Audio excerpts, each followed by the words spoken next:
Hello everybody, this is round 8 at Sunway Sitges Festival. Yep, we're in downtown Sitges here in a beautiful side street, and it's a beautiful day of chess as well. 4 leaders of the tournament all facing off against each other. 3 young French grandmasters, a young Israeli grandmaster. It's going to be a very exciting day. Right, then we're going to know if they're really friends or the enemies at the chessboard. No friends at the chessboard. I think it's going to be a very close day, and tomorrow we're going to have a whole bunch of people leading the tournament. But join us for the broadcast. Don't miss a beat. We'll see you soon. See you there.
The next great days of the festival are ahead of us.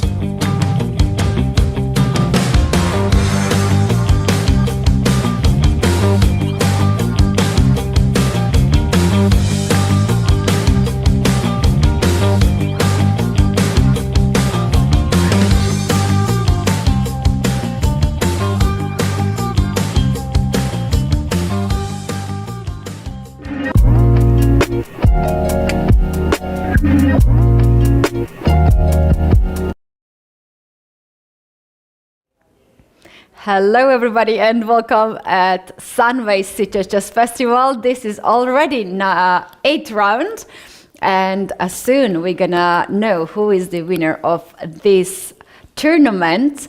But before that, we have still a few rounds to go in the studio. We're working for you, myself, Women Grandmaster Keti Tsatsalaishvili, and international Grandmaster Lawrence Strand. Lawrence, how are you today?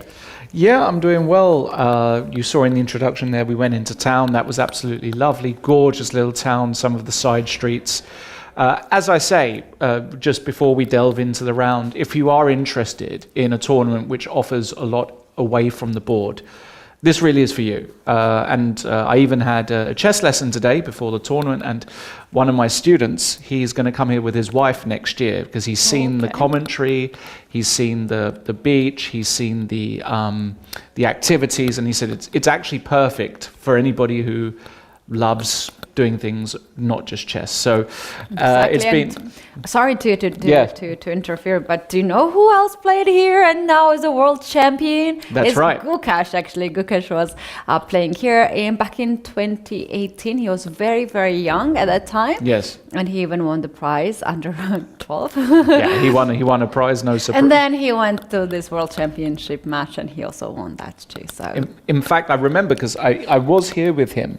I think that was the last time I played in Sitges, and there was him, there was Sarin. I think Pragnananda was here as well.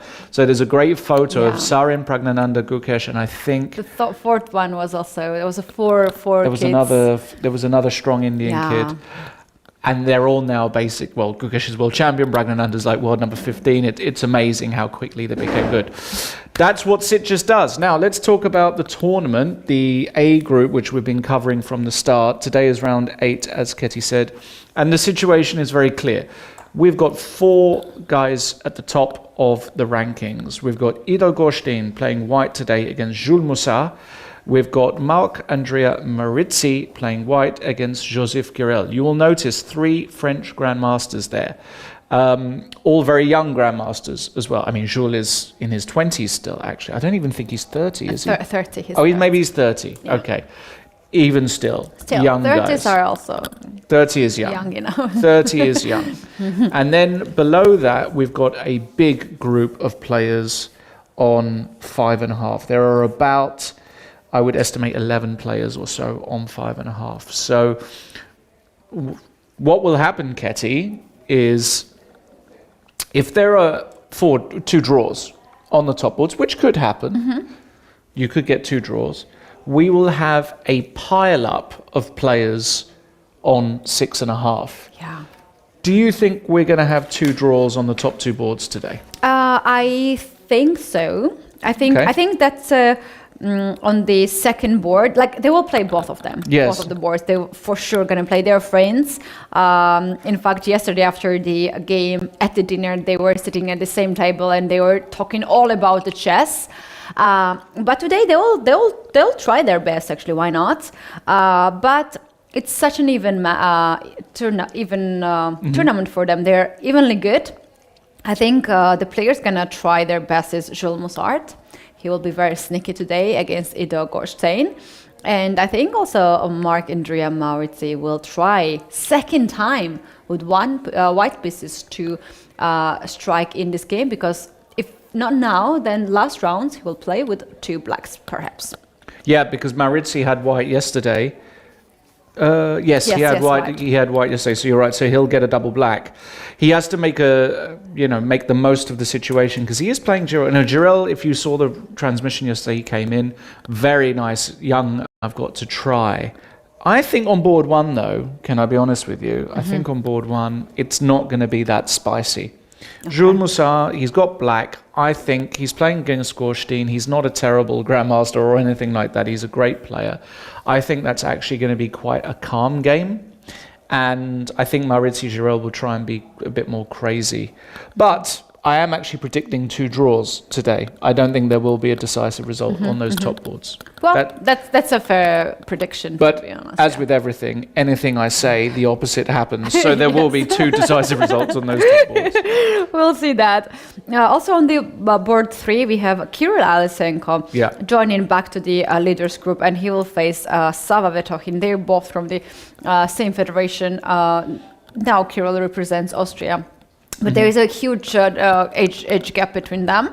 And it's interesting that Kirill Alisenko is the winner of one of the editions of Sunway Sitges Festival. But 2 years in a row, he has a horrible tournament. He's losing the first few rounds and then trying to come back in the end. But we see him now on the top board. And let's see what he has for us and for the opponent today.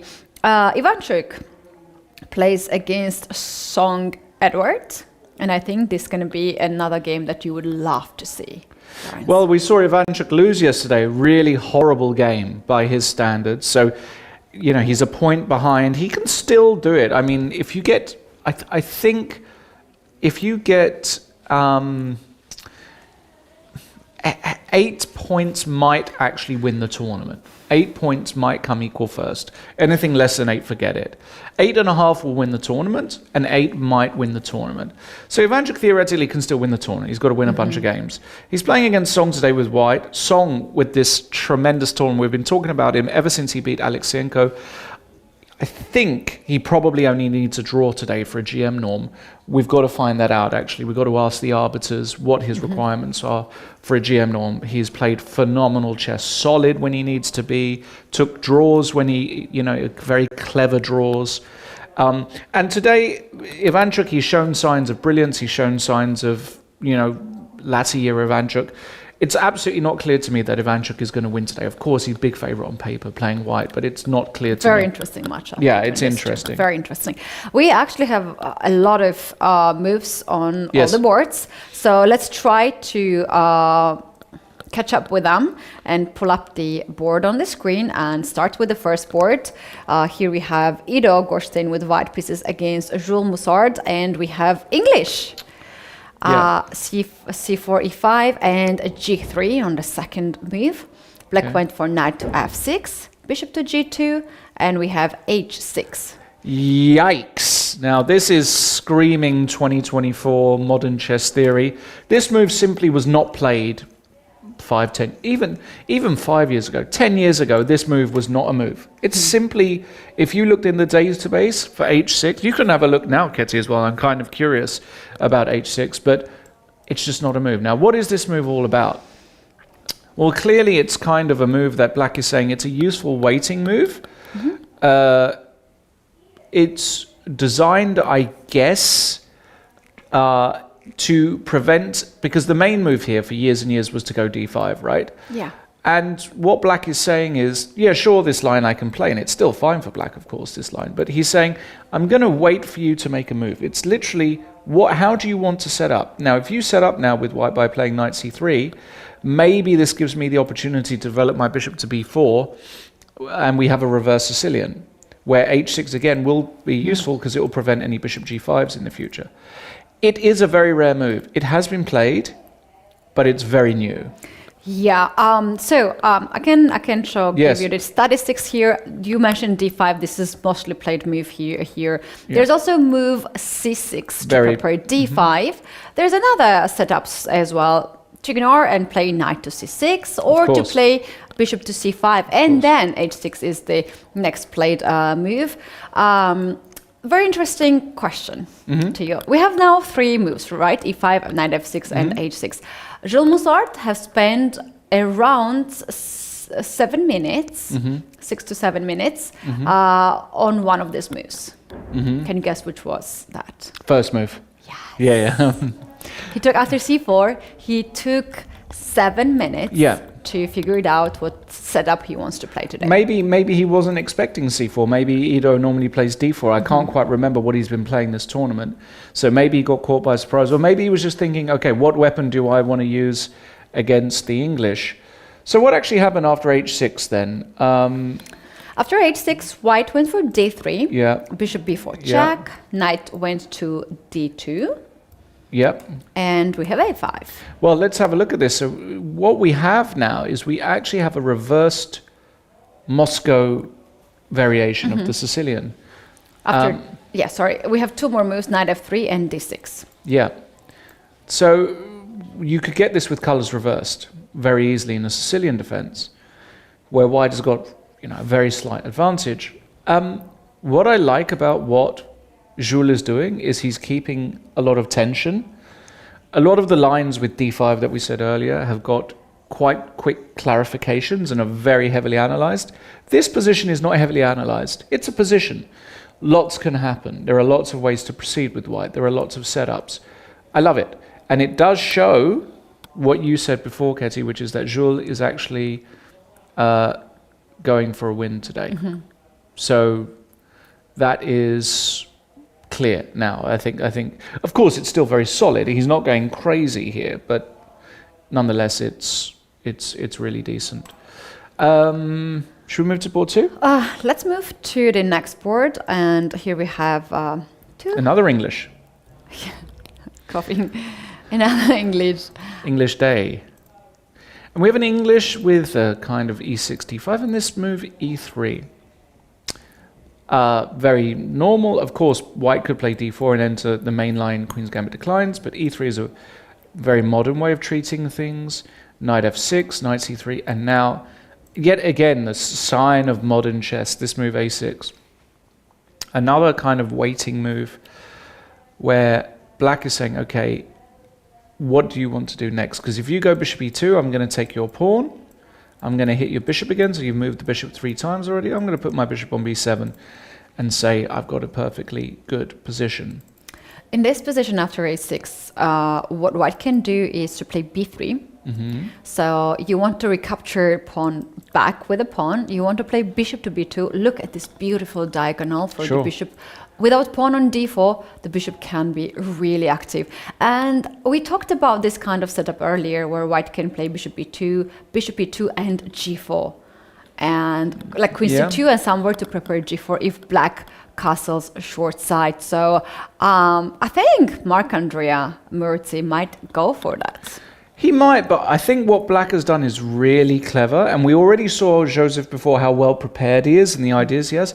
I think the idea after b3 is to play the move c5. And the problem you've got as white is if you go bishop b2, I nearly can play d4. I don't think I can in this position. But let's say I go knight c6, okay? How do you stop me going d4? Because in the main line, in these b3 Englishes, it goes something like, let's say b3, c5. And in this position, after bishop b2, knight c6, you can take on d5 and play bishop b5. In fact, there was a game at the London Chess Classic that I commented on. I think it was with the move d4 here. But you get this position. But what's really clever about what Joseph has done is that he's played the move a6 here, so that after b3, c5, bishop b2, knight c6, there is no cd5, ed5, bishop b5. Now the question is, how do you stop d4? You probably have to go d4 yourself. But now you can even take as black and play a move like bishop b4. And this looks like a pretty reasonable isolated queen's pawn position for black. Because already the knight e4 is unpleasant. Not true, but the move at this point, white always prefers to castle when bishop comes on d4, and white is not ready for it. Another option, what black can do here, instead of taking on d4, you can also try to play bishop to g4 to increase the pressure on the file and carry on this diagonal. So I like that too. Waiting move as a6. I love this move. I'm gonna borrow it the next time I play this system. I think it's very, very clever and very deep. So interesting how Maurizi. Now I think he won't go b3. I actually think now there's a greater chance he tries something else, but I don't know I don't know what that what is. to try, yeah.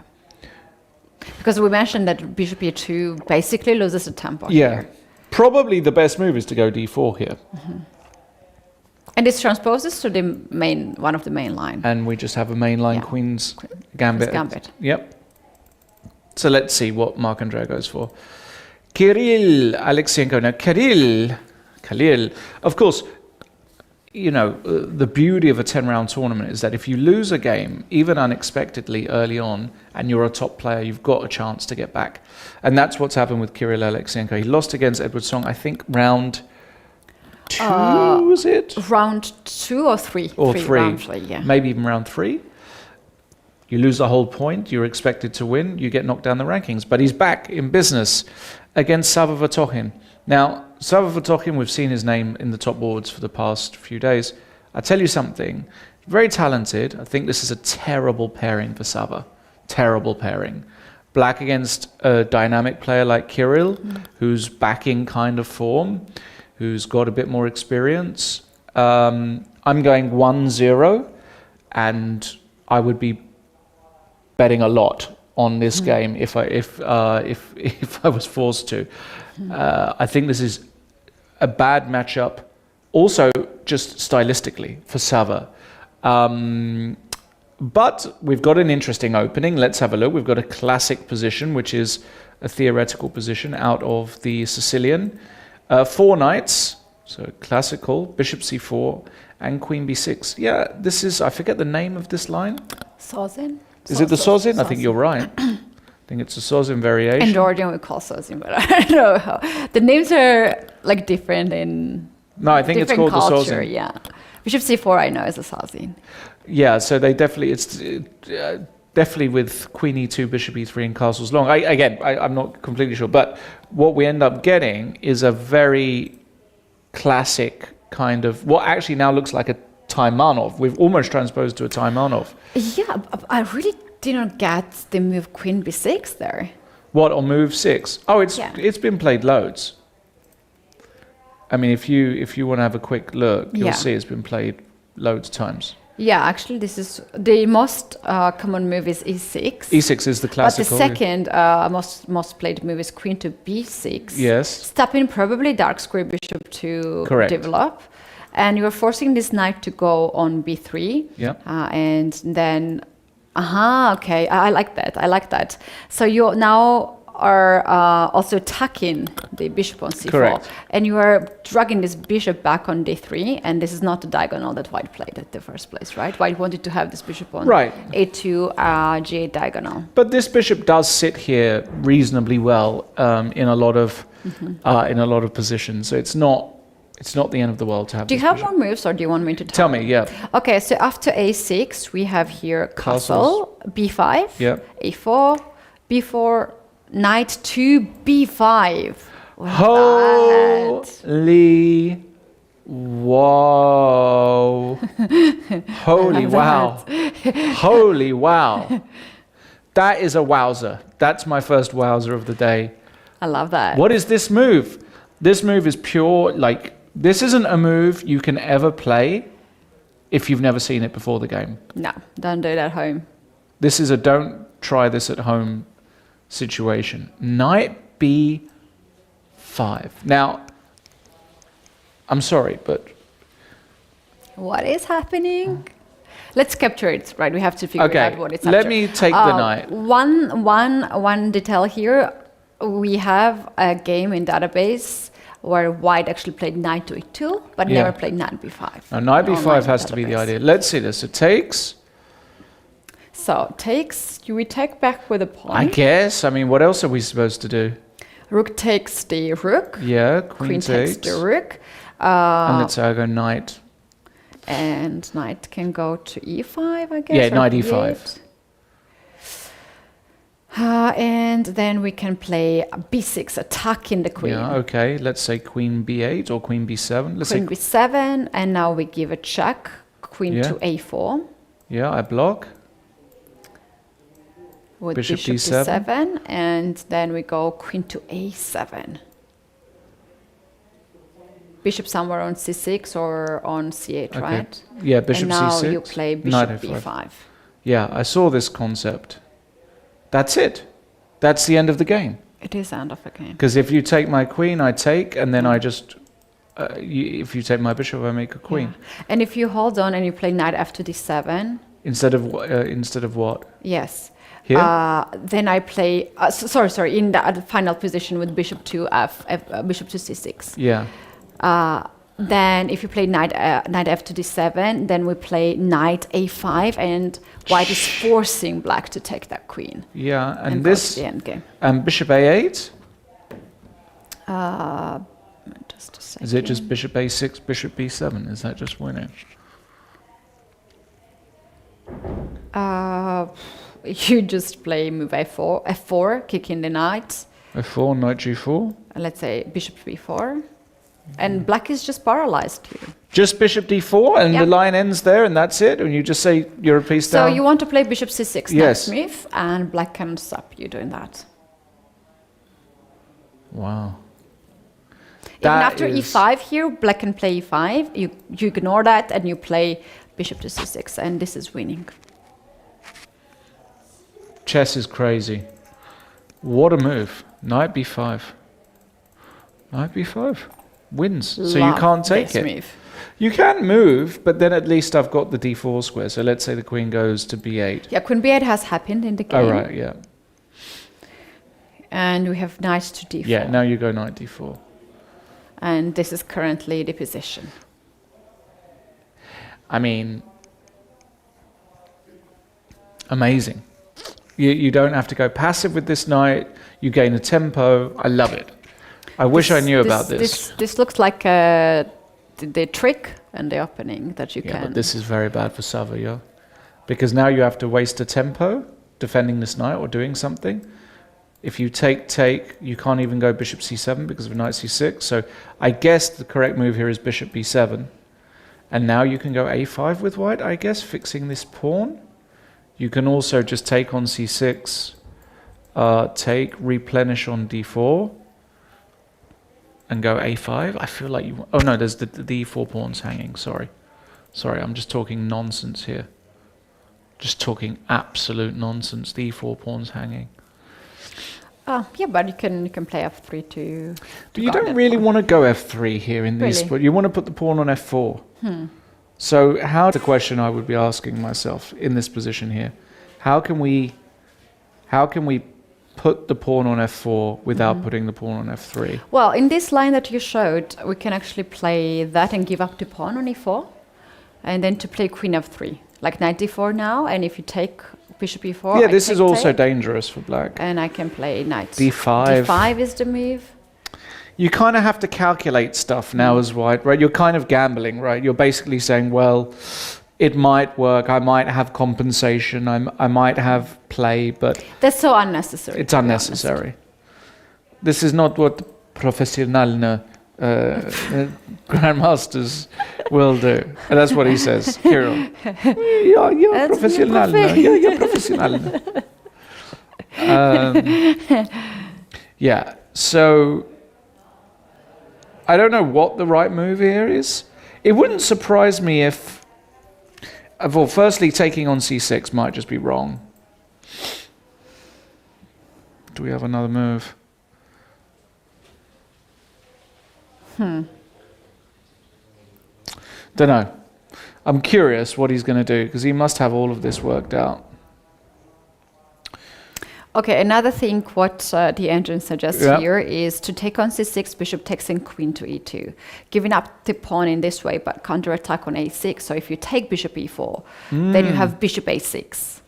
And look at this guy. He's usefully already advanced. This check's going to be annoying. I like it.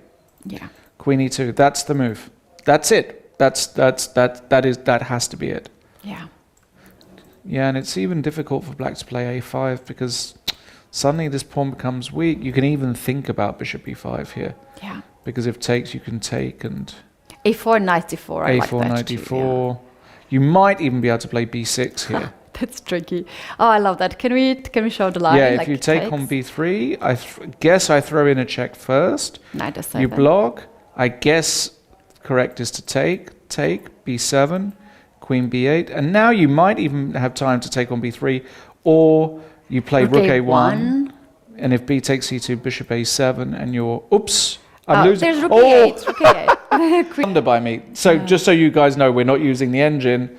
You can now make, what's the correct way? Queen A7. Queen I A7, and guess. I lose to Checkmate. back rank checkmate. But I could have No, just rook A8. rook A8. Yeah, and this bishop is controlling C1 square. So all of these ideas are available for white. This is why I love this position. And I especially love it for Kirill, given that he's played knight b5. Like, he knows some of the key ideas. Yeah, you guessed you guessed it pretty well that he's very sharp player. Yeah. This is really nice opening for him. Great opening. Yeah. I'm going for a 1-0 fast today here. I think this is a tough position to play as a young grandmaster. Jingyao Tin on board 4. We're not going to talk too much about this position. It is typical Jingyao Tin style. He's probably the most solid player of the top players. Really, like, not really been a game where it's been completely crazy. We just have an English here, very classic English, where white is going to try and get the knight to e3 to control this square, or maybe help with a b4 push. But I played this opening a lot when I was a kid. With white? Yeah, with both colors, and I liked it so much. And I remember, like, there was some setups like f4, f5. yeah, And the one who was capturing the first on e-file or f-file was giving up a lot because he wanted to carry on to carry the center strong. Yeah, but I haven't seen this kind of opening at the top level for a long time. no, you don't see it that much. It's a bit rare, but it's just an English, and we'll see what happens. We'll let it develop. Let's go to board 5. We've got some weirdness here. Let's have a look at. How this knight ended up on g5? Yeah, let's have a look. We have Another C4. English with an early fianchetto. I think they're dedicating this round to you, and is an That's it. Englishman. That's right, they are. For Lawrence. That's right. G3, double fianchetto, totally normal, d6, and now d4. Note how Tal plays d4 here. And note the move order by Li Di. Li Di is not playing the sort of moves just randomly. There's a specific idea. The idea is that if you go bishop g2, this is a very unpleasant move to deal with. Pawn to e5. Now this bishop is kind of locked out. Sure, you might be able to go e3 and d4, but it actually takes a lot of organizing. You weaken yourself quite a lot. For example, after e3, you can just castle. You can't go d4 here because black takes and gives a very awkward check. And if you castle as white after knight c6, d4 is also still, you can get something similar, but black is going to play like this. And this pin is sometimes a bit awkward. So that's why, if we go all the way back, after d6, Tal played d4 because he wanted to avoid that. And now the move knight e4 by Li Di. Now you have to be very careful here again as white, because the move bishop g2 might just be bad on account of queen a5 check. All right, so that means that after knight b2, d2. Yeah, knight b to d2. Now I'm not forced to take it. I can even go knight c6 here straight away. Can we actually take the pawn on d4? So it takes d4. C takes d4, and if knight takes... We can take on d2 twice. Yeah, And but then knight c6. yes, but... Yeah, I mean, even this... I'm not completely sure I can go e3 or something. I don't know. But knight c6 actually earlier just builds more tension Correct. in the center. Knight c6, actually, you can get similar positions, but with the extra knight on c6. And I tell you, I've had positions like this, and you can lose them very quickly with white. It's very difficult to... Something like after e3, you can play bishop g4, Exactly. and look how much Pinned everywhere. black already got in this position. Also the g7, b2 pin. I mean, it's just beautiful, all the black pieces. So that's why Tal played the very, I don't know, precise or thoughtful move, knight f to d2. It's not the same thing now, because if you go queen a5 here, and I go bishop g2, let's say, and you take, You can win a pawn here as black. Let's say after takes and takes. But I wonder whether white can castle. But actually this does look like a pawn to me. Castles, castles. Sure, we can try and win it back, but a pawn is a pawn. Or as the Russians say, pieshka, pieshka. Peshka, peshka. What do you say in Russian? No, I don't know. If you were Russian, your name would be, do you know what? Yes. Leonid. Leonid. I don't know, actually. Lavrent. Yeah, I don't think that Is it works. Lavrent Russian name? Maybe Georgian name. Okay, if you're Georgian, it will be Lavrent. Yes. No, it's But- Russian name, yeah. What is? Lavrent. Lavrent? Yeah, Is it? Lavrent. I don't know. Do Okay. you like it? No. I don't like it. Passport was ready already. Yeah. So knight fd2 is interesting. And look at this response, knight g5 by Lydia. I mean, this is just, you just didn't see, like if you open up a book of Shereshevsky or Michal Shishin or, I don't know, some old Dvoretsky, you don't see this moves like position. that. You don't see, you know, they've never published a position with a knight on g5, basically, in the opening. Yeah, I have, when I read the books played by these legends of chess, and you read the comments, these days this is like nice move, it's a normal move, and in Proust it's okay, like consider. You just can't play them. Just don't consider a move like that. Moves But like look how clever this move is. You want to go 96, right? Yeah, you want to put ultimate pressure on the d4 pawn thanks to this pin. So what actually happened? Did we have a move? I don't think we've had a move. We actually had a move, h4 happens, h4, okay. 96, and knight to f3. Okay, so he's driving the knight back. So, I mean, Lily probably will play the move knight c6 here. Makes a lot of sense. I don't know, you know. It's like... looks pretty reasonable. I think Lidi's actually trying to win today. That's my prediction. I think he wants to win. He wants to be in win, yeah. Yeah. He wants to win very much in this game. Shall we go forward and check out more games? Next Aloma? one. Aloma, the top Spanish player of the round. Kirill is living in Spain, but Aloma, Paloma.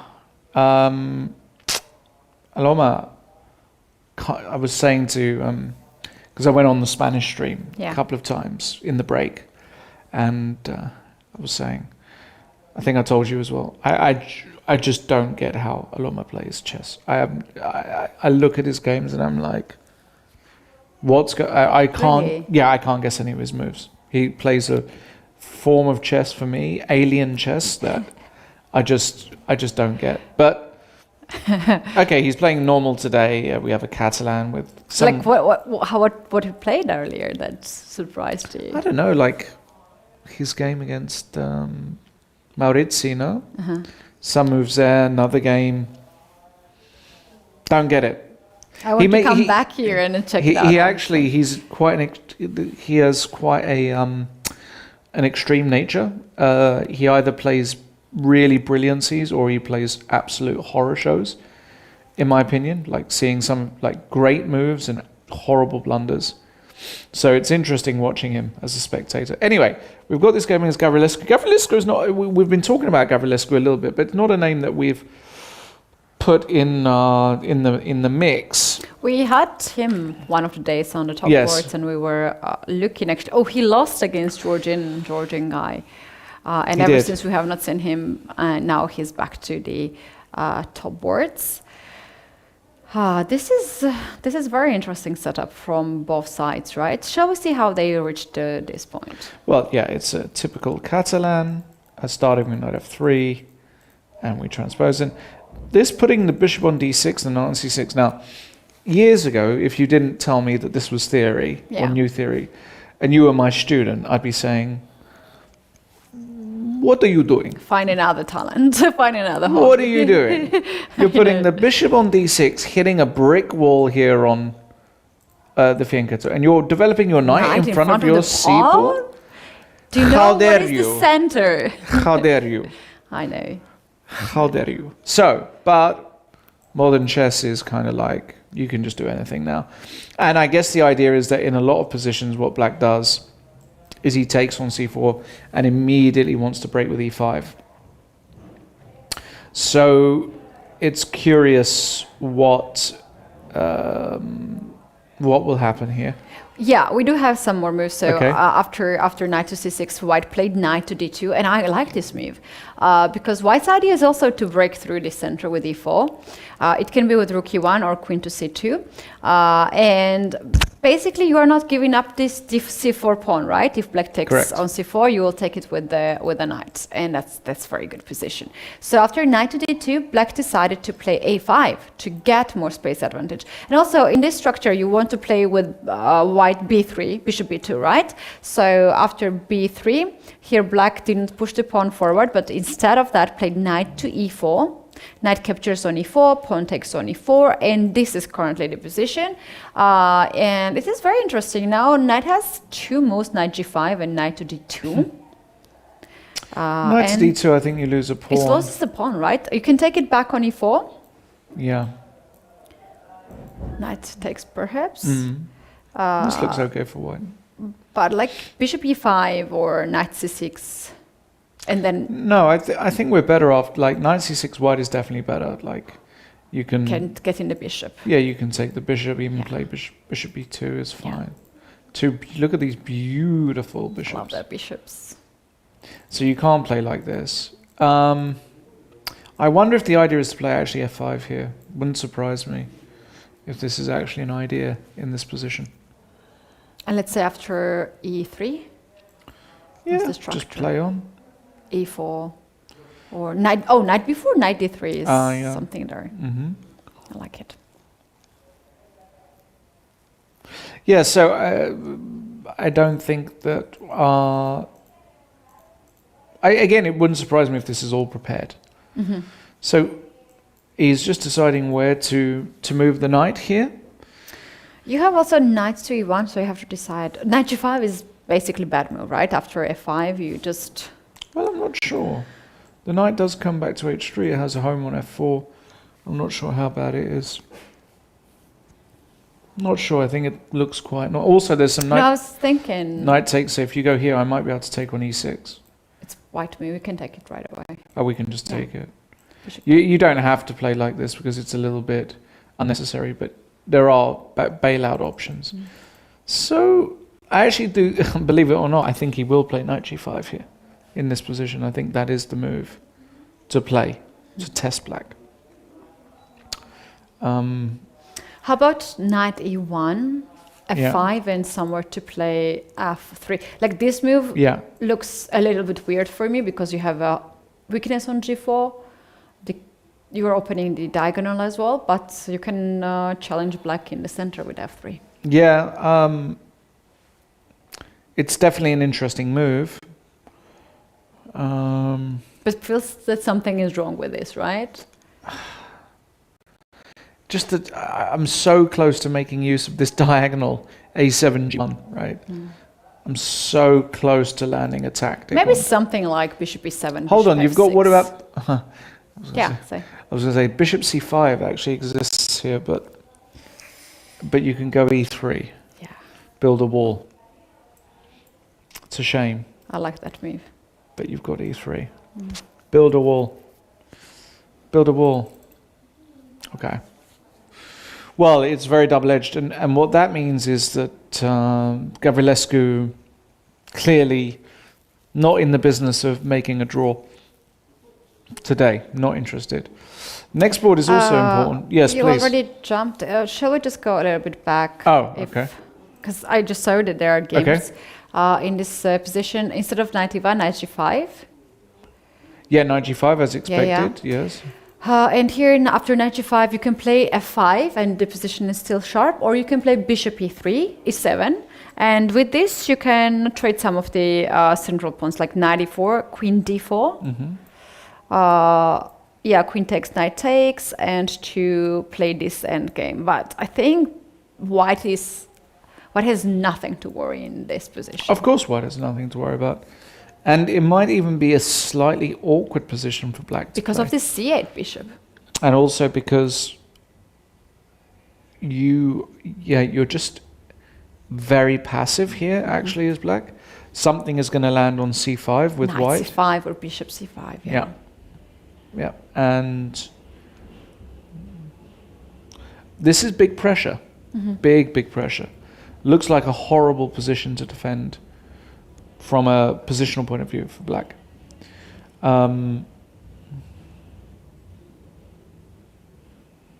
Yeah, okay. Well, should we go to the next game?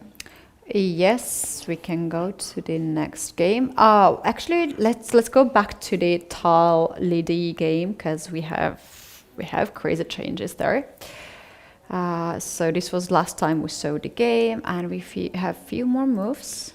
Yeah, h4 96. Yeah, knight f3, and Yeah. black decided to take on d4. Yeah. Knight takes d4, so takes on d4, and why didn't it capture back this pawn on d4? Oh, sorry, knight takes d4 before that. No, knight takes d4. Yeah. Uh-huh. Knight takes d4, pawn takes d4. Like this? Okay. Yes.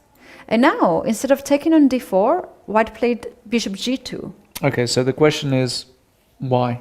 Yeah, why? And what black played d5, and black has extra pawn in the center.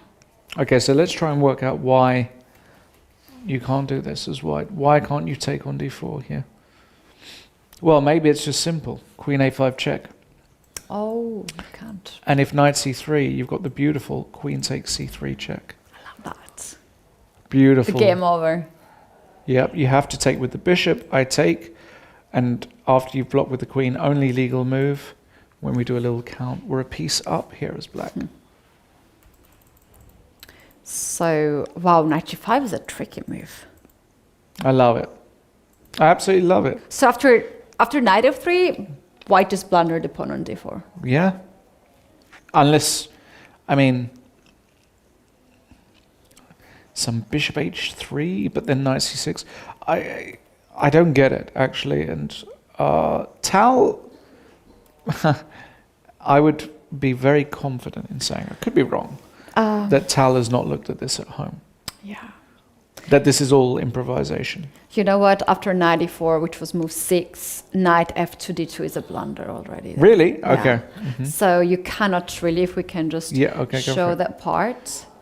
Here, move 7, this is a blunder. White could play knight b to d2 and keep this knight here to guard the pawn. This was okay. And if queen a5? If queen to a5, then to... can I just go here? Well, that's the position we looked at, right? Bishop g2, knight c6. Slightly uncomfortable.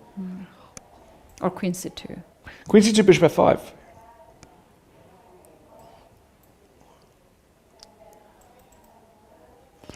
Yeah, but No. there's a knight takes d2, knight takes f3, double trouble. Double trouble.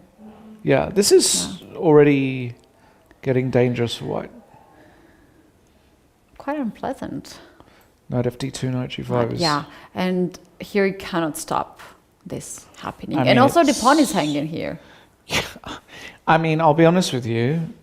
This is absolutely brilliant from Lidi. Yeah. Just chosen... Let's see how they play. Like every time I see games like Yeah. that, I'm like, I want to play like this Yeah. too. He didn't do anything. He didn't do anything. No, he just did move ordered him. There's 94 here. So weird move. Queen Wait. a5 is the idea. Yeah, but it's not a weird move. It's like Knight the most f2. classic.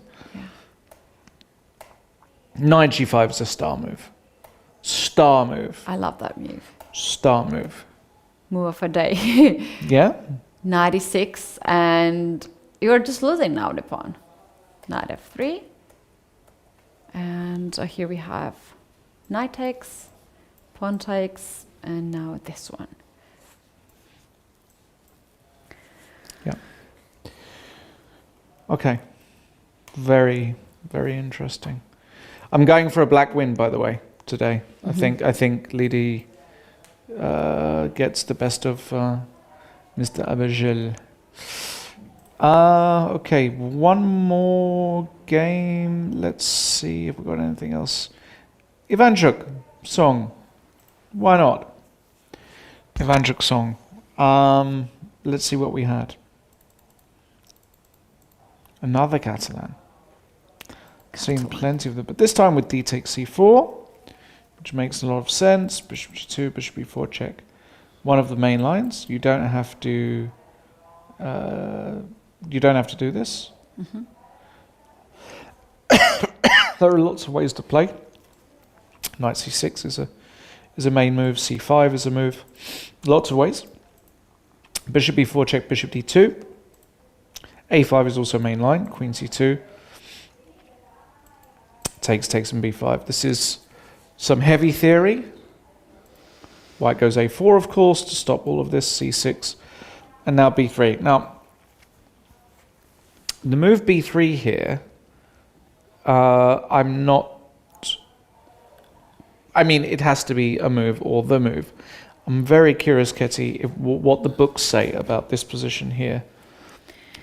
After a4, c6, what the correct move is, because b3 I don't think, I mean it will have been played, but I'm not sure what the main lines are basically. Yeah, so let me take a look from very beginning. If we just go a little bit back, Yeah, well, this is already a side line. But this is kind of a main line. Bishop b4 check, bishop d2 a5 has been played a lot in this Catalan. I mean a lot. Thousands of times. Yeah. So here, this is actually very interesting. When you play, let's make Queen next c2. Queen c2, then Black took d2. Knight d2 is a natural move, but Yes. mostly played, and the main theory here is Queen takes d2. Exactly. So with this move, it looks very unnatural. Myself, Yeah. I play Catalan, and very often I ask questions like why I should play this move, because when my coach gives me the lines, I'm like, why I have to play that? So you are guarding the pawn on d4, and you want to play knight e5 next move, open up your bishop as well. And you're keeping this knight on b1 because it's quite flexible from here, can go to a3 or to c3. d3 or d2. Yeah. Yeah, so Queen d2 was the main line. Instead of that, knight d2 has happened. And there's also one other move that has to be Yeah. pointed out here, Ketty, which is that if you go b5, which is very natural, you've also Yeah. got the move Queen g5, I remember. Yeah, which oh is- yeah, I remember this too. Some kind of double. I don't know the theory myself on this line. I know that this.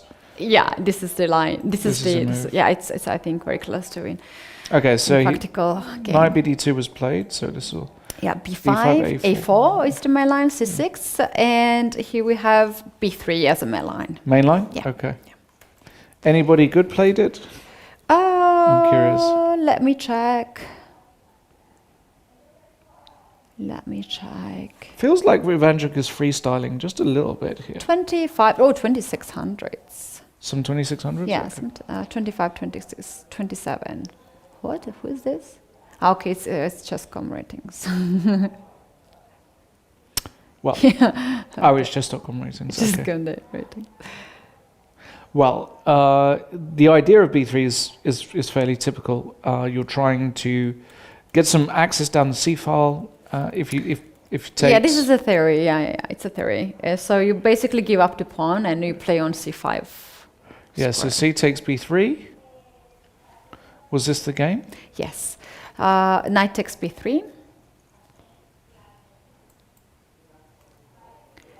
And now we have bishop to, sorry, castle, bishop a6, and rook to c1.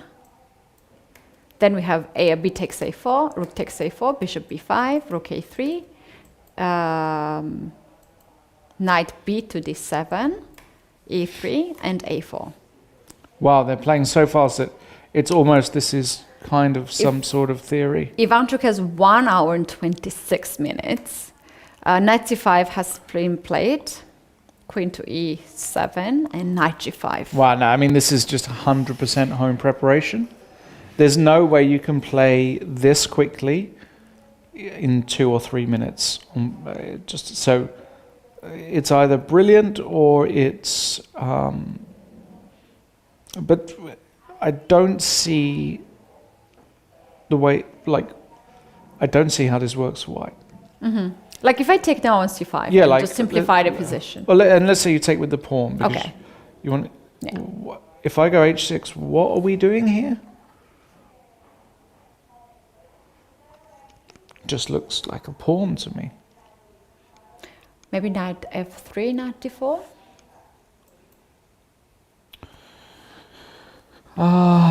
Yeah, but it's. I was thinking about the queen f5 here. Oh, that's annoying. Well, maybe not. I don't know.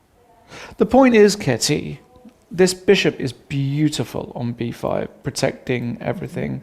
I've got a rook. It is a, as the Russians say, pieshka, pieshka. Pieshka, Pieshka, pieshka. How do you say pawn in Georgian? bike. Bike? Bike. Like Bikey. bikey? Bikey.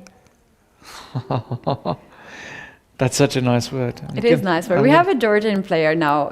Called Bikey. Almost. Bikidze. Bikidze? Yes. Yes. Nasi Bikidze. Oh, Bikidze. Yes. It's Oh, Nasi. Yes. Of course. No, we all know Nasi, but I didn't know Pikey was pawn. So she has a chess. So her name is Sassy. Pawnson. Pawnson. Yes. Because the kids is Pawnson. like son of, is it? Se is son of son. Right. Like in Georgia we don't have the gender Okay, so in there's our language. the child of. Yeah, sort of. Oh, you have no gender We don't in have Georgia. gender. Okay. So Son when of you pawn. when you talk about a person and like for instance you see a cute baby but you don't know it's a girl or a boy, you don't ask that why it's a girl or boy. The parent, it's so annoying for them. And in Georgian we can just say we have this one word. It for doesn't matter. both, yeah, and Yeah. then parent says it's a girl or boy, but in English you have to say she or he, right? And in Spanish and all the Yeah, Romance yeah. languages. But in Georgian we don't have that. Wow. Yes. Georgian is a fascinating language. Yeah. Okay, whoa. We've got some moves here. I think they captured the. He took on c5 with the yeah. queen. Yeah. I'm sure he took And he the- played so fast, Vasily. Why we're not calling him Vasily? Why Vasil? Because I think Vasily is the Russian way of writing and Vasil is the Ukrainian way. And He he's changed it? Or? Well, I don't actually know if he changed. I mean, for years and years, if you looked up literature about Ivanchuk, it would be Vasily.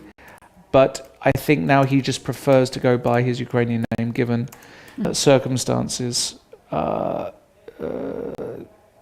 Although I don't know if he was born Vasily or if he was born Vasil, like what's on his passport. Or maybe he even changed it. I don't know. Possibly. Like in many languages, you can have full name and then informal name too. Correct. Like myself, like Ketty is informal name of Ketevan. Right. Yeah. Exactly. Yeah, but it's my formal name too. So But on your but on it's documents, you're it's Ketevan. Ketty. Yeah, no, it's Ketty. Oh, you're Kitty on Yes, passports. thanks to my Are parents. Yes. you really? Oh, Yes. because we have Ketty Arakamia Grant. Yes. But she's Ketevan. Ketevan, yeah. But there was actually a very interesting story because before the year I was born, 90s, you cannot give your child the shorter names or informal names Okay. in Soviet Union. Yeah. But I was born after Soviet Union, so my parents were Okay. allowed to give me Ketty. informal name. Ketty's a nice name. I yeah. like that because my last name is already so long. Yes. And imagine if I have also a long name, I would struggle for life. So That's right. this is pretty cool. So Vasily, I don't know, like Vasil is very formal to me and Vasily is very informal to me. Yeah, it's not a question of formality with him. It's a question of Ukrainian versus Russian spelling. And I think he's, very proud to be Ukrainian, very proud to represent his country. So he's going with the Ukrainian spelling. Somehow I noticed that the other days when he had 5 out of 5, he was smiling, he was Yeah. very communicative. And yesterday he was a different person. Like, Yeah, he was. at the breakfast, he was a bit sad. Of He course. was not really smiling to anybody. And this lose yesterday kind of Yeah. affected his mood. Yeah, mood is everything in chess. If you go into a game, you're not feeling good, you're feeling tired, if something's happened away from the board, it's very difficult to play a good game of chess. Looking positions on the top boards, of course, no results just yet. The games are just starting to take their shape.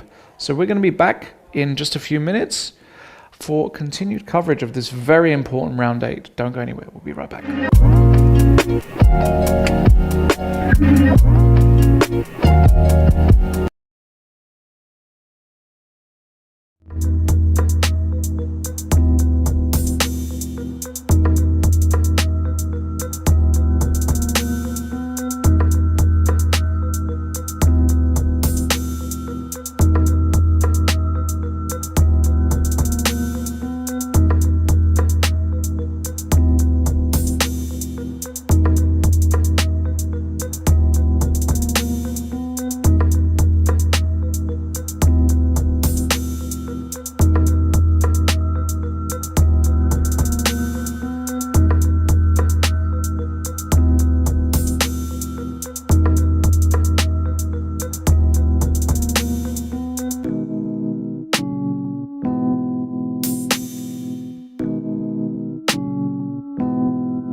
We're back from our first break. This is round 8 at Sunway Sitges Chess Festival.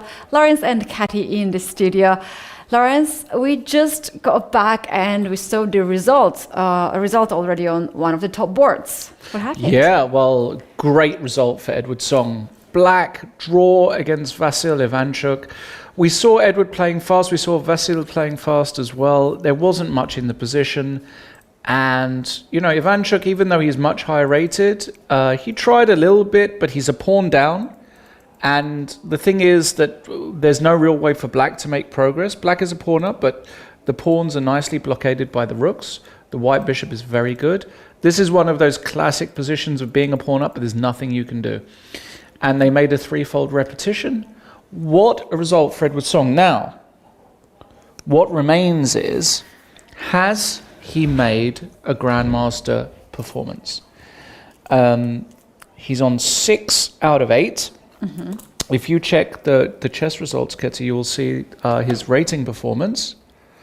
If his rating performance is 2650 as of now, then even if he loses tomorrow, because he'll be playing somebody higher rated, his rating performance is 2611. 2611? Yeah. Yeah, so actually, so he hasn't got the norm. No. If he loses tomorrow, then I think his performance will be below 2600. Mm-hmm. If he draws tomorrow, mm-hmm. everything depends on his opponent. His opponent, actually, you know what? He would have to play somebody rated 2600. Now, he's played Alexienko. He hasn't played Musar, right? He has not played Musar. I think he needs to have white against Played Alexienko. Yep. Tal Bergjal. Mm-hmm. Ting Jingyao. Yep. Lucas Lech. Yep. Kirill Alexienko. And Vasil Ivanchuk. And Ivanchuk. Yeah, I think for a question. Yeah. There is one player from Austria who drew the tournament, and this is Lucas. Yeah, I remember him from one of the early rounds. Lech. Yeah. Yeah. Huh? Do you think this will affect on his results? But he has played 5 games. Who? And then Lucas. It won't. He'll just. It will affect whose results? So Edward Song's. No, it has nothing to do with Edward. No, the fact that he withdrew from the tournament doesn't matter because they already played. Because I remember there was a rule that if a player withdraws the tournament before 5 rounds, all these results are eliminated. Well, he played 6 rounds. Yes. So that's number 5. 1. He played 5? 5, and then he didn't show up in the 6th round. I don't know the exact rules. We can get confirmation about that. I think it's going to be fine. There's no way they're going to, deprive this guy of a Grandmaster norm after such a brilliant performance. This is the point. I think a draw tomorrow against a Grandmaster rated over 2550. So let's say he plays Ting Jingyao. Let's say he plays Marc-André Maurizi or Jules Musar. A draw against one of those Grandmasters, I think, will get him the Grandmaster norm over 9 rounds. A win against anybody is a guaranteed norm. And if he loses tomorrow, he probably has to win the last round to get a 10-round norm against a very strong Grandmaster. So for him tomorrow, everything is about not losing. And he'll have white. Everything is about not losing. Because if he draws tomorrow and he doesn't make a 9-round norm, he can make a 10-round norm. Yeah, exactly. And he deserves this. He had a great run in this tournament. He is at that level as well. Like, look at him being so amazing and creative. We have seen a lot of games on the top boards, and it's not easy to go against the grandmasters that we have, the field we have here. So, and remember, he's only rated 2363. It's not like he's some 2550 young, crushing. Wait, what? Indian. He has lower rating than me? He has. Wow! No, I have lower, but like 23. I thought he was 2500. No, he's 2363. All these days, I thought he was 2500. No. He's 2363. So he's performing. He's performing 300 points more or less higher than his rating. I mean, performance of the tournament. without doubt. I mean, this is the performance of the tournament so far. So we'll get confirmation about norms as we move forward. Great result, though. Great. Let's go to the top boards. Shall we see what is happening? Either second on the first board. Basically, we have these players with the same points. And the last time we checked this game was somewhere... really early on, around d6. Yeah, around move 6. So let's see. So we had castles, you kick the bishop, and now b3. Very typical way to get your pieces out. Knight c6, bishop b2, black getting his pieces out. And look at this move here, knight b1. This is, I mean, it's a move.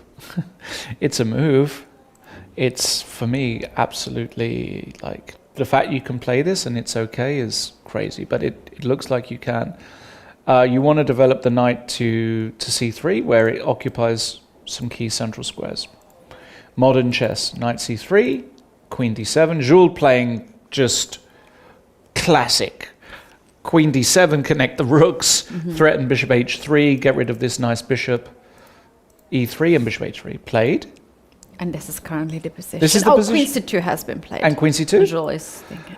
This game could have been played in a sort of blitz game. The moves are very easy to play. So black has kind of reached the maximum here in terms of development and opening. And this is like a perfect position now for improving players.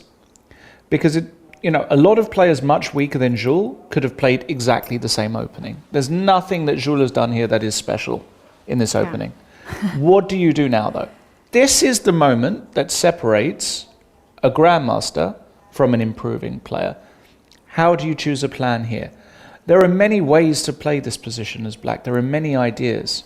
For me, I was always, because I'm uncultured and I'm an uncouth coffee house blitz player. That's what I am. What I would do here is I would probably play the move queen g4, which is obviously a horrible move, but it's the first move that I would look at.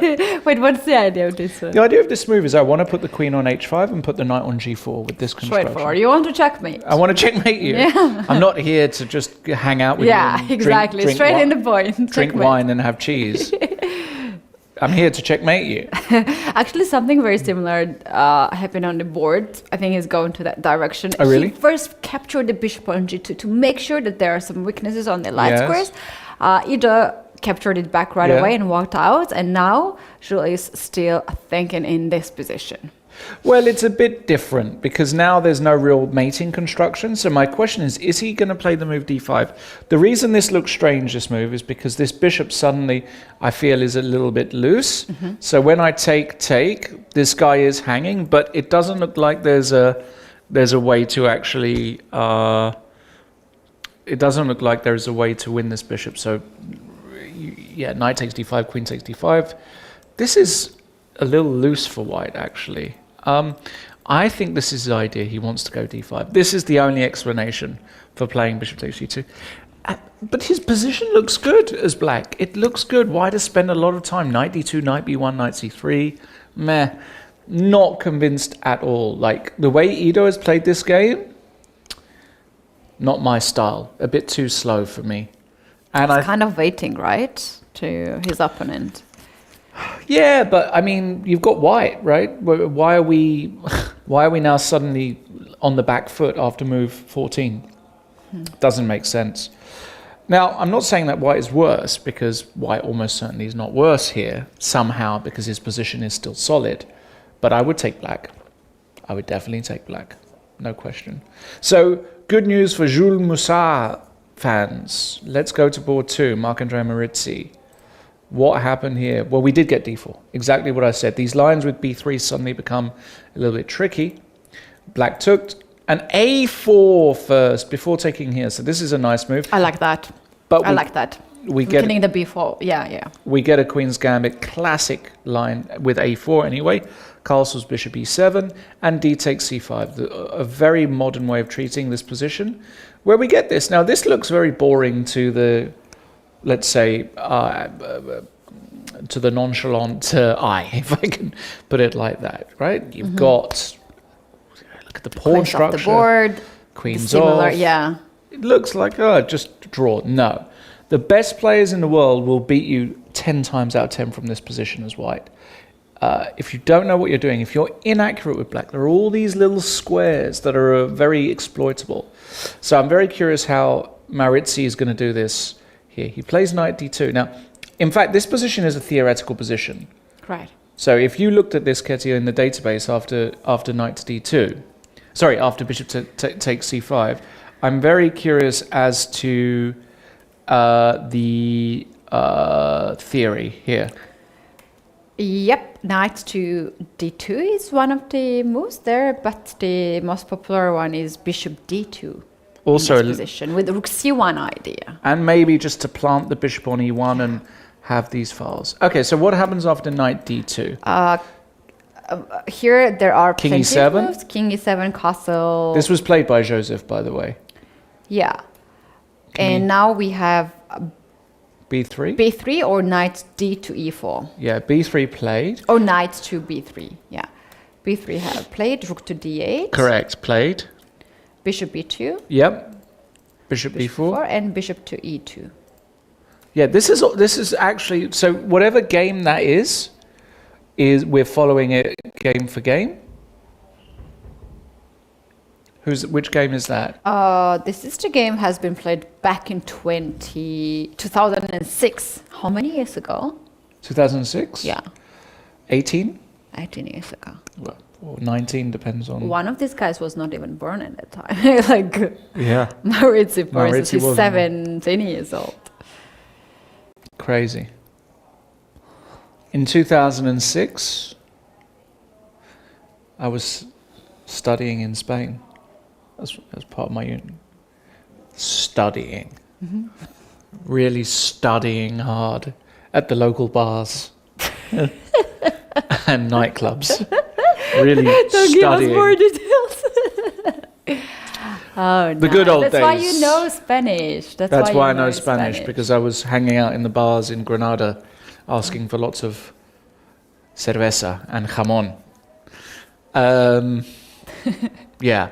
So this game has been played, and what Ketty is saying, by two Spanish players. And it's true. The move knight a5 here looks like a great move. Looks like a great move. The idea is that you're trying to stabilize on the queen side. And in fact, let's just say white played a random move. Is the move rook takes d2 a threat? With the idea takes, and you win the exchange back, and you are just winning. Right? Pawn up, easy position. So I love knight a5 here for black. Knight a5 is a very serious... Actually, rook d2 is a very serious strat here. Yes. And you know what? If you don't deal with this one properly, you might get worse position. And the best move here, according to the engine, is knight to c4, offering a knight trade or giving up the pawn on b3. So let's show that on the board, but very difficult move to play. If you don't know this theory, or if you are not very deep in the calculation, right? Knight b3, very logical move. You take the rook on d8, king takes d8, rook to d1 check, king goes on e7, and you play now a very strong move, knight to a2 first. Knight to a2. Going after this bishop. Bishop is not trapped, but it's stated there annoying. Yeah. And then you go a5 in this position, blocking the queen side. The knight is almost trapped. The knight is trapped. You want to play rook d3, yeah. You want to play bishop f3 to attack on b7 as well. Wow, but this is... I love this position. This is very, very deep. You really need to be deep in the position to see this stuff. It's not totally straightforward to me. I think knight a5 will be played, though, by Joseph. Knight a5 is on the board. Oh, it's on the board? Yes. Wow, this is a really interesting moment. For the tournament, actually. A lot depends on Maurizi's next move. Now, because there are also, like, let me give you an example here. Let's say you play a passive move like rook b1. Looks horrible to play like this. He made a move. But before we see the move, look. Let's go to the full screen and check it out. Ivanchuk still in the playing venue. It happened yesterday too. He ends his game, Yeah. and rather than to go to the, I don't know, in the room or going out, still we have a daytime, he's staying there and doing his thing, following the chess games so deeply. He loves chess. Oh my goodness. He loves and breathes, loves lives chess. this game, and he breathes this game. Look at him there. Now, here's a funny question. I don't think he's thinking about the game he's looking at all. Really I think he's thinking about his own game. Yeah. Yesterday's game. No, today's game. Today's game. No, not yesterday's. He's done with it. He's thinking about today. He's like, okay, maybe improvement earlier. Not sure. Interesting position. Okay. Yes. That's exactly how the voice in his head Yes. sounds like. Yes. So sweet personality. he's great. Look Look at at him. Oh my goodness. He's so amazing. Yep, there goes We're the so nose. blessed to Oh, live yeah. in a time that we Yeah. can see him playing chess.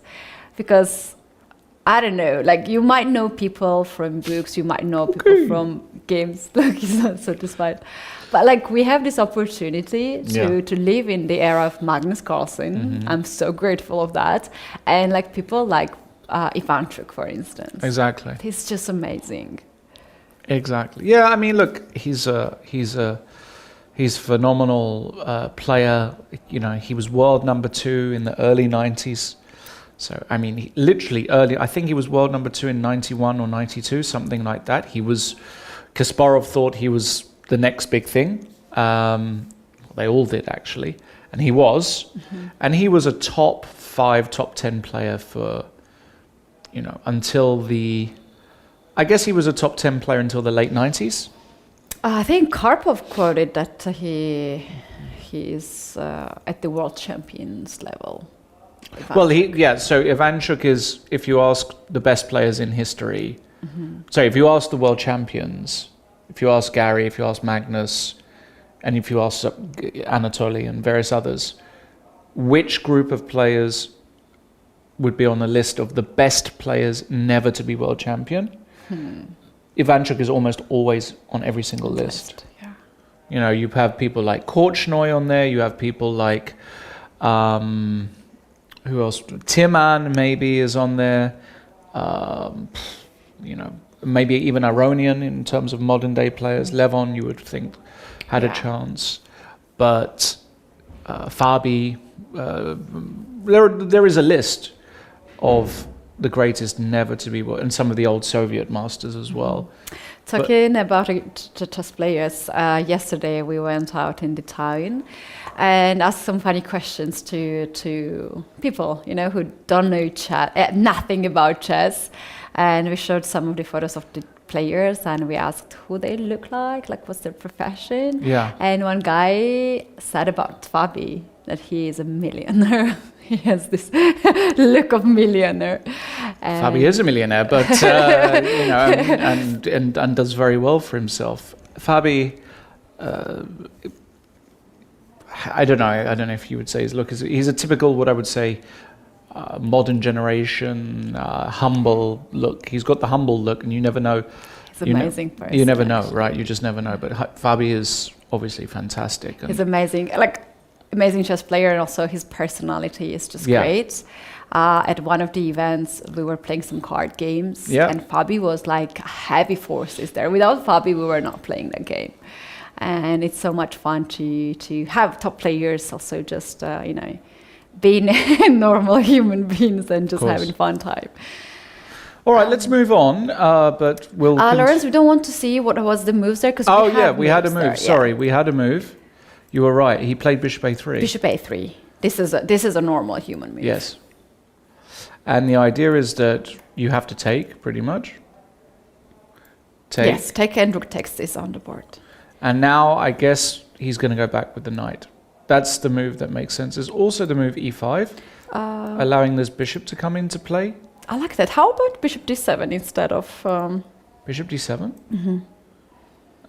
Why should I get back this knight on c6 so fast? Well, you allow white to b4, advance b5? a little bit. Yeah, get a little bit of space, right? Something like this. And okay, it's not the end of the world, but it's not... Maybe knight e4 as well is there, like knight e4, knight e6 after bishop d7. Well, you've got a very fast bishop c6 or something like takes, bishop c6. And I play knight c5. Yeah, but it's aiming at nothing, right? It's kind of like... Well, I want to play b4 at some point too, Yeah. like take and then b4. But I can take and go b6, and I don't like this jumping around with no security. I think clearly here the move for black is to go e5 or knight c6 to prevent b4. This looks very natural to just plant a knight on b4. e5 also looks natural. The issue is, what do we do against b4? We go knight c6. I guess this is also natural because now there's no rook b1 because the knight's hanging and rook b3 gets hit by tempo. Whatever happens, I think it's absolutely clear that Jirel has a perfectly good position. He's doing really good. Yeah, I don't think he's going to lose today. We have to go to board 5 right 5. away because Lidi against Tal. Lidi. Bergil is going crazy. Okay, so we had this position. We saw kind of this. And we saw that Lidi did protect the pawn. Knight a3, knight c6, knight c2. Holy cow. Look at this move here. g5. This is just, this is a move that if you played this in 1972 in Vladivostok, you're getting sent to like prison. The regime would not have accepted this. They would be sending. They would be like how this came to your mind. They would be sending telegrams to head office in Moscow, saying the Gavarish he played g5 in a position where he's a pawn up. I wonder how much hate I'm going to get from today's stream. I'm probably going to get a lot of complaints. It's okay. I don't care. It's okay. The thing is that you will not get a jail time. Yeah. Luckily. But yes. I have a feeling Lidi had a bet to his friend that he will play at least 3 pieces on g5 square today. Knight g5, Probably, remember? Yeah. This was knight g5. Yeah. So out of blue, he played that move, which was the best move in that position. And now g5 here. I love this move, actually. Computer has question mark, but like... But it might be good. I love that move. But I'm telling you now, if you played this in 1968 in Samara... you'd be rationed to 1 loaf of bread for a month. No, but what is I mean, look, this move here is just so... I don't know what it is. It's kind of new. Yeah. But Lidi is such an innocent person, right? We have seen his nice games, just, he was... moving back and forth. And today he woke up violent. I guess like it's different, Lidi. I mean, everybody in this position plays a move like rook e8. Yeah. And the idea is that after e3, you've got this fantastic tactic d3. You can't take the pawn on d3 because e4 is a double attack. It's a beautiful double attack. So you would have to go knight e1 and then you would go e4. And you've got these pawns. Yeah, sure, there's a trade on g7. And now white might try and do something, but f3, f5. This is what a normal player would do and win with black. Just like, this is just winning. I mean, look at the state of this position for white. So rook e8, bishop f5, queen e7, any of these moves. G5? G5 is... question. Tal is very G5. surprised. Look at him. But he's like, okay. He was like, this is the sort of move I'd play. Now, I don't remember his accent, actually, how he sounds. It's difficult to do French. He sounds very French. Very French, yeah. But nice French. Yeah, oui. And look at his shirt. Look at his shirt, yeah, that's what I wanted to say. It's so fancy and stylish. Only a Frenchman could wear such a shirt. And now, Levon. and Daronian. Yeah. Maybe he stole Levon's shirt. Looks like it. Looks like he just stole it.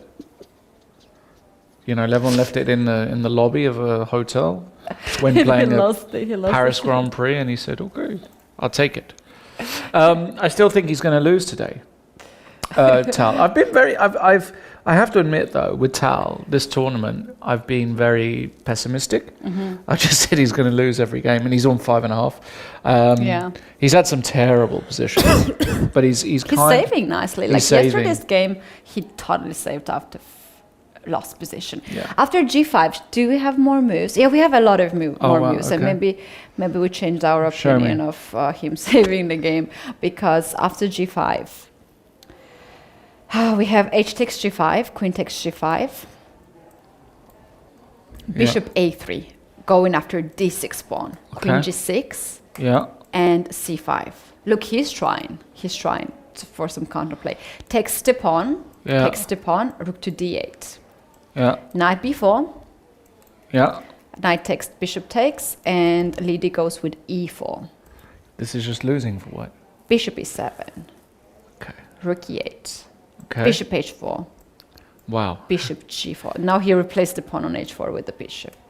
And white goes with f3. And there is a massive tactic here. He plays with the bishop. Did he play bishop? Did he play it? No, he didn't play, but there is a massive tactic with Okay. bishop takes f3. That's crazy. I'm sorry, but this is too crazy. Pawn takes and e3. You want to play e2. So if you play rook to e1, it don't stop me to play d3, and the rook is hanging on a1. Holy. Look at these pawns. Look at this bishop. It's actually doing something. It's controlling d8, but It's great. this is look at these pawns. It's a And catastrophe. rook e b1, let's say, Yeah. you go bishop to c3 or Whatever. any right? other. It's like almost -5 here. Yeah. You know what? It's not difficult to see. I expect the GM to actually see this. And I think he's going to play it. I You really think he's do. gonna play it? I think he's going to play it. By the way, this has just been an absolute catastrophe of a game for White. The whole game, the opening was. He tried to not get tricked, and he ended up getting super tricked, and like losing a pawn here. You can't do that, really. You just can't play like that. So after this whole, even h4 is probably a mistake. Probably just have to go e3 here. Okay, here you can play like this, but you need to find a continuation here that just doesn't lose the pawn. Or you do some, maybe h5. This is maybe the correct way. I love that h5. And h6. And if bishop f6, you go knight e4 and you pester this bishop. And if bishop e5, you have f4. And things get very complicated. You remember yesterday we were talking about Tal, that if he escapes the opening Yes. phase, Yes. then he's very creative. Yes. And it reminds me of the time when I was playing chess professionally as a little kid. I was a fighter, but Yes. like my openings with black was not so great. So Okay. I was suffering very much in Sicilian. And Caro-Kann, I played Caro-Kann, but like it's not my thing. Right. And after one of the tournaments at European Championship, I got the second place, like shared first, second place, Right. got second, which is so sad. You prefer to be third, Can not happen. second in that case. And I received an email Okay. from Georgian coach and a grandmaster Right. who did not live in Georgia. I knew him, that he existed. I knew his name. And he's an amazing person actually, but I never actually met him in person. And he tells me that he wants to help me. He wishes all the best, and he was looking for my games, and he thinks that I have some issues with the black, which I had, and he sent me the whole file of Najdorf. Oh, okay. With all his analyses. It was like so much of the files. And I was like, and back in those days, it was so difficult to Of get course. the grandmaster and Of the course. analysis. It was like we were talking about a couple of $1,000 Yeah, of yeah. the preparation. Yeah, yeah. And he gave me that for free just to help me out. And when I'm looking at Tal, that like reminds me that period when I was struggling with the openings. If I could just pass that phase, then I could survive.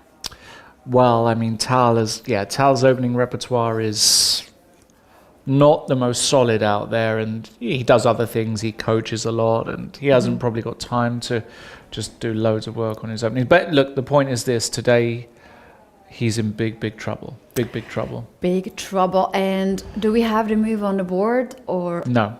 he's still after f3? There's also e takes f3 logical move. Yeah, of It's course also you can do possible. that as well. Don't need to necessarily go crazy, but Lidi here today, he's a different person. He might just play that. Let's see. Let's go to another game that is very interesting as well, which is the game between Kirill Alexyenko and Sava Vetokhin. We saw this unbelievable idea in the opening by Kirill, the move knight b5 on move 12. We analysed that. It's a brilliant idea. Queen b8, knight bd4. There was a trade, bishop b7. And now, not the move queen e2 or a5, but c3 by Kirill, which is a very interesting move. And I think the idea is that if you take on e4, winning a pawn, does he want to do this, or does he want to do something like a5 and have a square for the queen to give a nasty check? That's the idea. I love that. That's the idea. Because if you take this pawn on c3, is a blunder, because after queen to a4, you are losing a queen. Wow, that's just winning. In fact, that's kind of what happens. So after c3, b takes c3, he now played a5. This just stinks of home preparation. Home preparation. Yeah, this just stinks of it, and it's beautiful. I absolutely love it. Sava played queen d8, and now bishop c2 by Kirill, which makes loads of sense as well. This is another very cute move, saying you've got no way to deal with the check. Bishop e7 check, and the knight comes to d7. And it is it's Kirill's move. And what I like about this position is I like everything about this position. I mean, look at these beautiful diagonal active pieces, the whole on b6, the whole on c6. This could be game of the Lots of tournament, things. by the way. If we follow the following line, queen b3, hitting the bishop. If you take the pawn on e4, then white is going to react with the classic Najdorf structure, sacrifice, knight takes e6. F takes e6, queen takes e6, hitting the bishop. The bishop has to go back to g6, because where else are you going to put it? And then you can play bishop to b6 using all the squares. Oh my goodness. And rook finally, rook e1, and you are going to deliver checkmate. You have to resign here with black, because there's Yes. no safe. That's the end of the game. Rook e1 and mate in a few. That is not unrealistic. Oh, I love that. Queen b3 is really quite an obvious move. After rook b8, same idea. You take on e6, take and take. Now, you get to this position as white and you say, well, okay, he's probably going to take the pawn. You go rook b1 and you stop here. And you get to this moment as white and you try to work out what's going on. So that if we do a piece count, you're toast here as white, right? You are, I mean, the position is just a joke, basically. Yes. You're a piece down, and how many pawns? Oh no, you're no pawn. Just a pure piece. Yeah. But you've got all this amazing compensation. Bishop b6. Bishop b6. Next move. Even just taking here and doubling and c5, yeah. You can castle. You can move bishop or knight. You are just paralyzed here in this position. yeah, it's an absolutely Yeah. disgusting. After rook b2, there is bishop a7 threats. Yeah. You can somewhere play bishop d4 to annoy the pawn on g7. We have all of us been No, there. this is- If you play with black and ever felt for knight e6, you can find yourself in this kind of hopeless position. Like, you are holding it, but how long? That's the question. Yeah, I think this is objectively just losing for black, like holding here. And there's Sava. Look, he's a super young guy, 15 years old. And he's looking at Kirill and he's saying, Drug, what's going on? Tavarish, what Tavarish. No, It's like, why I got in here? Why I played this opening? He definitely doesn't say Tavarish, but he'll say Drug. Of course, they're both from Russia. And this is the prayer formation, the prayer stance, because he understands that if queen b3 happens, it is spokojna noche, big time. I like how you are using every Russian word that you know. I only know 6 words. That's so nice. That's so nice. It is bad. Like like Queen. Look at this. Tal is yeah. watching his game. And for a moment, he relaxed that someone else has the worst situation that he has on his own board. Tal's like, When you I have wish a I bad, had that position. When you have a bad position, Yeah. look that someone also has bad position. Yeah. Somehow that compensates your pain. Okay, here we go. Here's a move. So we're seeing some moves. So do we have a live move perhaps? Let me check. We do have a live move. Okay, what did he do? So knight c6 is on the board. Instead of queen b3, He went knight white c6? went knight c6. Okay, also very logical. You kind of have to take, right? I guess. You can try queen c7, but have you got some bishop b6? And if you take, I can take. No, that doesn't work. Sorry, bishop b6. You could just take and play a move like bishop d4 or queen d4 or queen g4. You could even just take. Might just be good for white.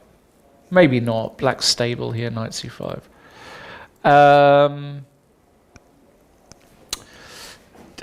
It's just difficult to say. Very, very difficult to say.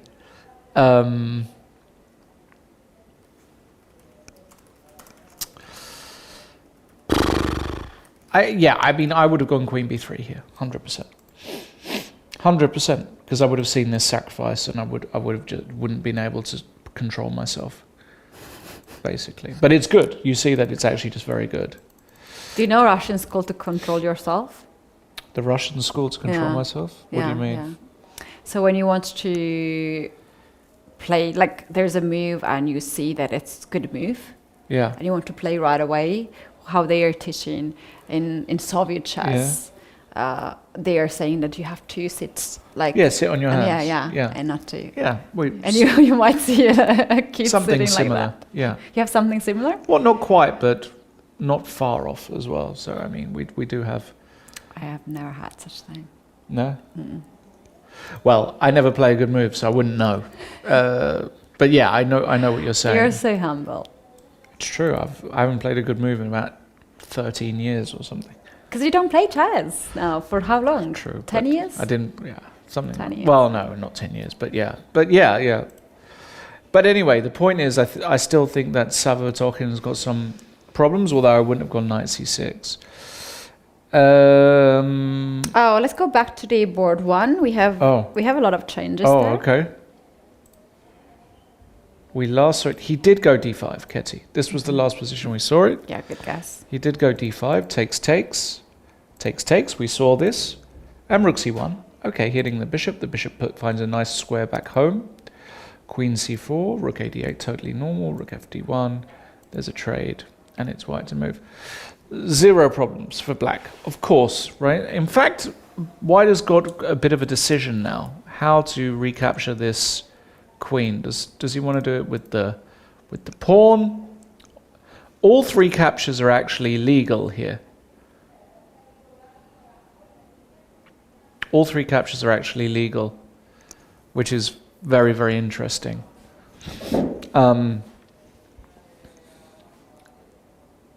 So,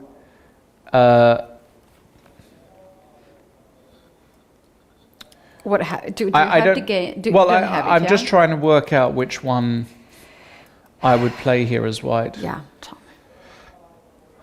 I think I would play with the d pawn intuitively to keep the structure similar. Yeah, more healthy. The problem with taking with the b pawn is that firstly I'm worried about some e4 push. Yeah. I'm also worried about the move a4 fixing this dark square pawn here. There's a weakness on b3. Yeah, and taking with the rook, I don't like disconnecting the rooks. So I think I would come to the conclusion that taking with this pawn is correct. Now, black can play the move e4 here. This is the only problem. And if I go knight d4, there's the move knight e5. And this is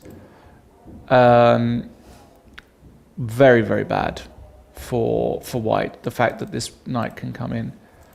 And I can see Jules has played a move. Yep, he actually captured with a d. We have rook d1, rook d1. He captured with the D? Okay, Yes. so he traded first. Okay. Rook d1, rook d1, and he went for f6, and I like that move to limit the knight on f3. e5, f6 is the good structure, and here Ido Goldstein went for g4. Yeah, And that's I love the that natural move. Yeah, I that's love the- this move.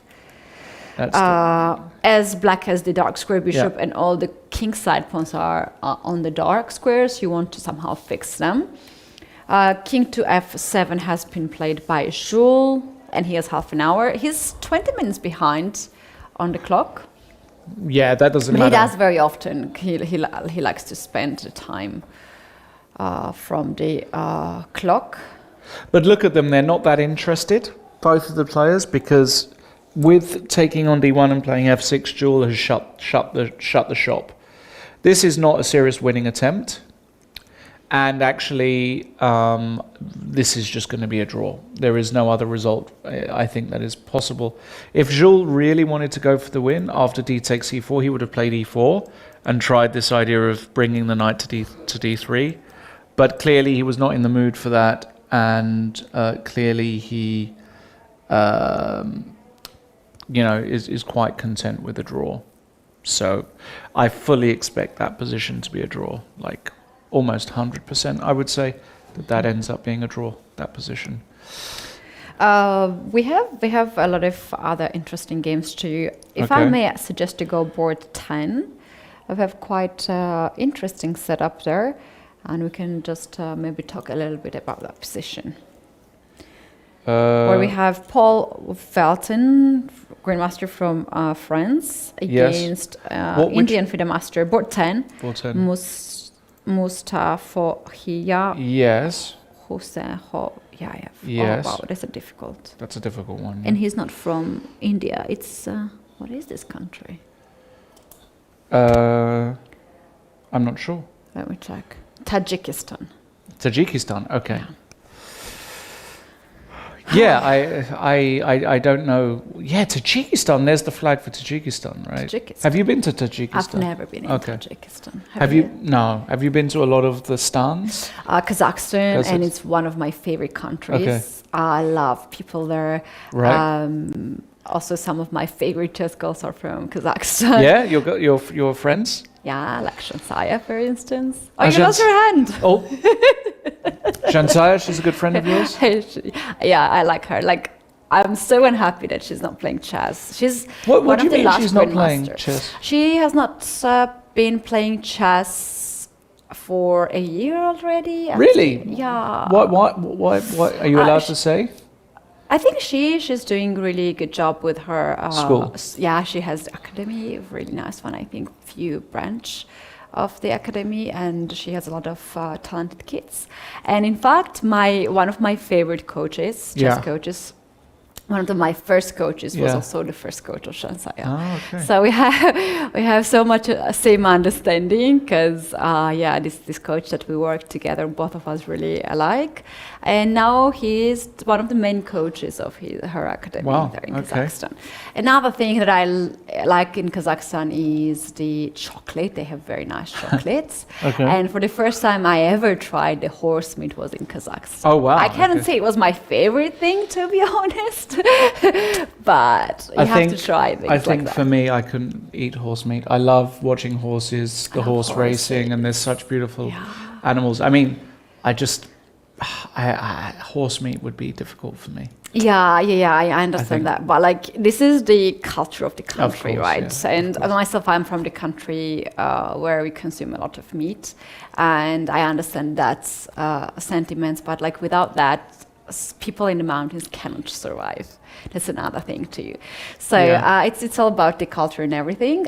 Why we went to that? Yeah, Kazakhstan. And I was actually hosting the World Championship match there. So I was there see. for 1 month, and I have Okay. best memories. Well, we've got this position here. The Tajikistan, he's not from Kazakhstan, but the Tajikistan player, Orimi, has got this position with white and, as with black against, Orimi is from Iran and Upadhyaya is from India. India. Sorry, I'm in a completely wrong position. Yeah, you are in. I'm on the wrong board. No wonder I'm getting confused. This is the game that you wanted to look This is at. the game I wanted. Okay. Veltan against Mustafa Kuja. Paul is actually a very good ping pong player. And Is he? Yeah, Okay. billiard player. Interesting. With the drill every day he plays. He plays some games, and they're like so good team. But here he lost one of the first rounds, and now he's coming back. The interesting moves that happened in this game is after bishop e4, black played rook to c3, and white decided to capture this rook and played e3 with idea to play d4 next move and disconnect the bishop and the pawn. Yeah, this is very, very logical, and trying to play against this bishop. Still feels as though black should have some chances here somehow, if he plays accurately. I don't quite know what the best move here is, but... He played rook to c8. We have a couple more moves. Yeah. Rook c1, e6, and d4. This is currently the position. It's unpleasant for black, though, because you are probably just going to lose a pawn. There is some weaknesses on the queen side. Only white can be better, of course. So, I don't know. Not a great position if you're black. You're not having fun in this position here. Exactly. Let me check what else we have in this round on the top boards. Nothing. We haven't looked at Jing Yao Tin's game forever. Let's just go straight there against Daniel Christopherich. He's a player, Daniel Christopherich, who we've not spoken about at all, but we should, because he's only a FIDE master rated 2287. I say only, not disparagingly. I mean that simply because if you look at the players around him, there's a 2673, there's a 2550, and so on. So it's a low rating to be on this score. It's the lowest rating by some distance. So he's having a great tournament. Daniel Christopherich, he's an FM from Austria. And we can see him there in the video. That is him playing the black pieces. And we have this position on the board, which, to be honest, if I'm just looking at it, I would think that white is better, but maybe not that much. But it's the sort of position, again, that really grindy grandmasters tend to do well in. Very little risk for white. Very solid structure, very solid king. Squares to operate on. Yeah, a move like king g2 is totally normal here. It is a normal move, but black played next move h4. Yeah. And white decided to capture this pawn, and now we have a bit of but different structure. I don't like h4. I think it's a really bad move. You don't like h4? Because the point is, you could check me, but I go here, and now you allow my rook and bishop to combine to hit the g6 pawn. This looks very, very suspicious to me. And also, if you're not careful, you can't go h5 now because of queen g4, but h5 exists. I actually think that black is in big trouble here. Even though the machine might say otherwise, it looks as though this position is critically bad for black, unless there's an amazing tactic here, basically. There is something really nice line that the engine suggests. F3 here. After h4, you sacrifice another F3 pawn. Yeah. Point being that you don't want to take this with a pawn, right? Your pawn structure will look so ugly. So you take with the bishop. Yeah. And then rook to f4, going after h4 pawn. Now that I can get behind, because you take and then queen h3 is coming and all kinds of stuff is coming. And that is... okay, let's see. Okay. This is so crazy. Yeah. So here, white's best move is rook g1. Difficult move to play, in my opinion. Almost impossible. Why? So the idea is that after rook h4, you play king h1. King h1? You don't want to give up the pawn on h2. Okay. And after bishop f4, you play rook g2. Okay, you can find that. Yes, Yeah. it is findable. And next move here is e4. Yeah. Look at that. And bishop takes. Beautiful move. Bishop takes, and then you play rook to h8. I don't know why No. you can play rook h8 right away, but this is the engine move. I question my own engine too. Not going to happen. Yeah, but this is Never ever going to so happen. courageous. Do you think e5, e4 here is good to open up the square for the knight?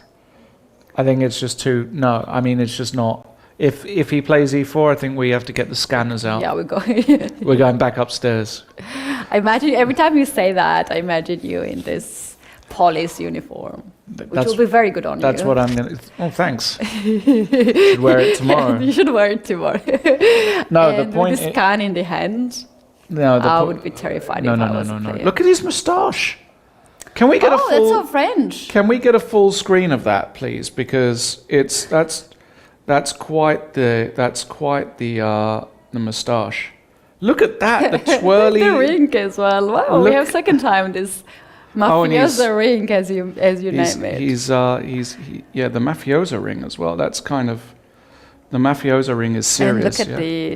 the chain, not the Look chain, at that. but Is the that like necklace. it's a necklace of like what's that a claw of an owl? What is that? I don't know. But that moustache that might be the best moustache in chess.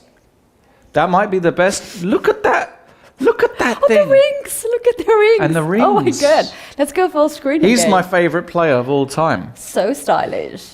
Look at that. The blue ring and the moustache and the deep in. Look how deep. Wow. Like he is really deep in concentration here, huh? What a style! I love it. And by the way, if he plays this, we're going upstairs. We go upstairs, absolutely. We have some moves. We checked that No, rings. he did it.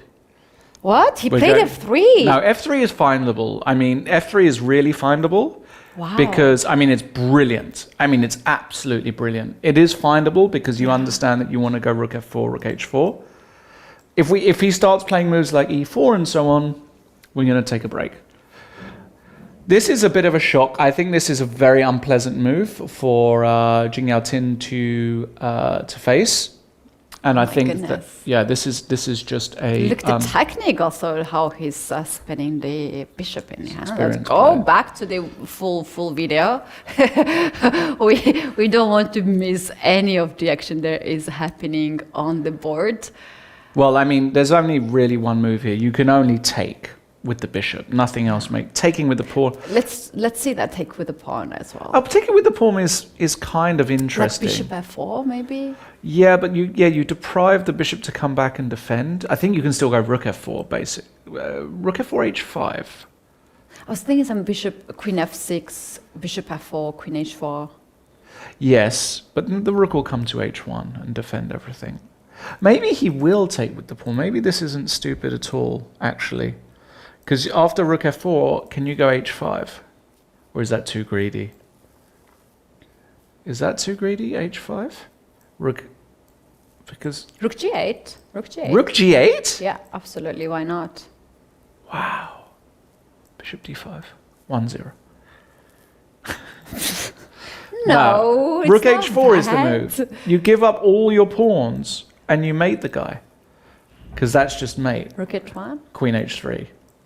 And then rook h5 or bishop f4 or whatever it is. Some move is going to be made. Bad position. Bad to the boat. I mean, wow, f3. Now, if he wins this, we're going to have a new kid on the block, Daniel Christopherich. We're going to call him the Moustache. I'm sure he's going to be okay with that. The Moustache is on fire. No, it's okay. I'm gonna ask him in the break. Hey, can we call you the Moustache? Look, nobody has that moustache in the whole of chess. Do you know anybody who has another moustache like that? It's fantastic. Literally the only guy. The curly little, wow. You He like might that. even enter moustache competitions. You know, they have them where they do. They have compared like moustaches, style and stuff. It's very interesting. Anyway, we're gonna But go I for. love how focused he is. Sorry Oh, to yeah. I love how focused. Look at basically there's Yeah. no distance between these two players. Yes. They look like they will just hit each other with their heads. Exactly. So much tension on the board. I love it. I love that too. It's absolutely great. And I tell you what else is great. this round. We've got a lot of great games, but we're going to go for another pause because, and if you're asking, well, we've got long days and we need our breaks because we're talking non-stop for hours on end. So we're going to take a little break and we're going to be back in a few minutes, but all the games look like they are really heating up. So don't go anywhere. See you in a few minutes. We'll be back soon, guys. All right.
Coming back. Oh, this looks so funny actually.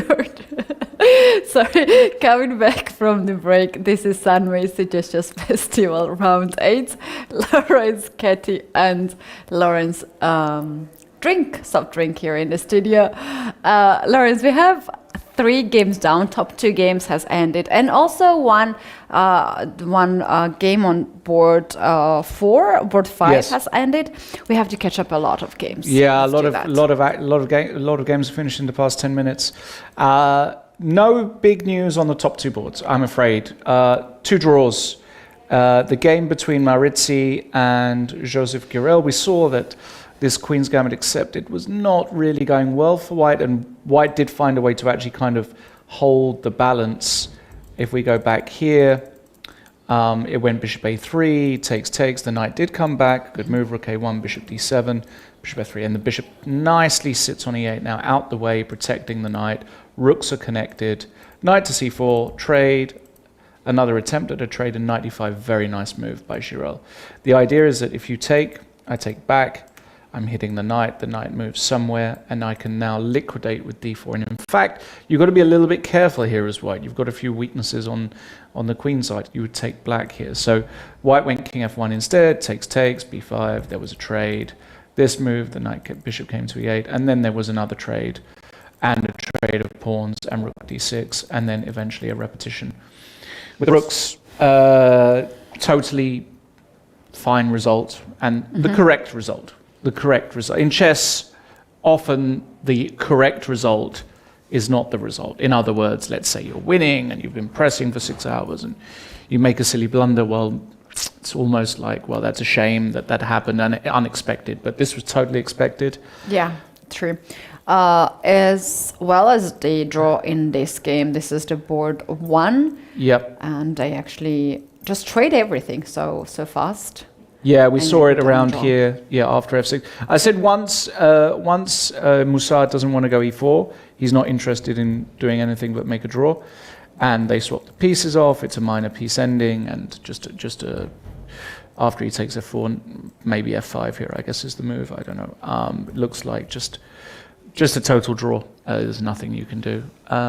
So that is the first two boards. So what does that mean? That means that anybody in the next group, so boards 3 all the way down to 8, anybody who wins in that group joins the leaders. Yeah. And we do have a person, Lidi, board Lidi. 5, beat Tal Aberga in this brutal game that they have played.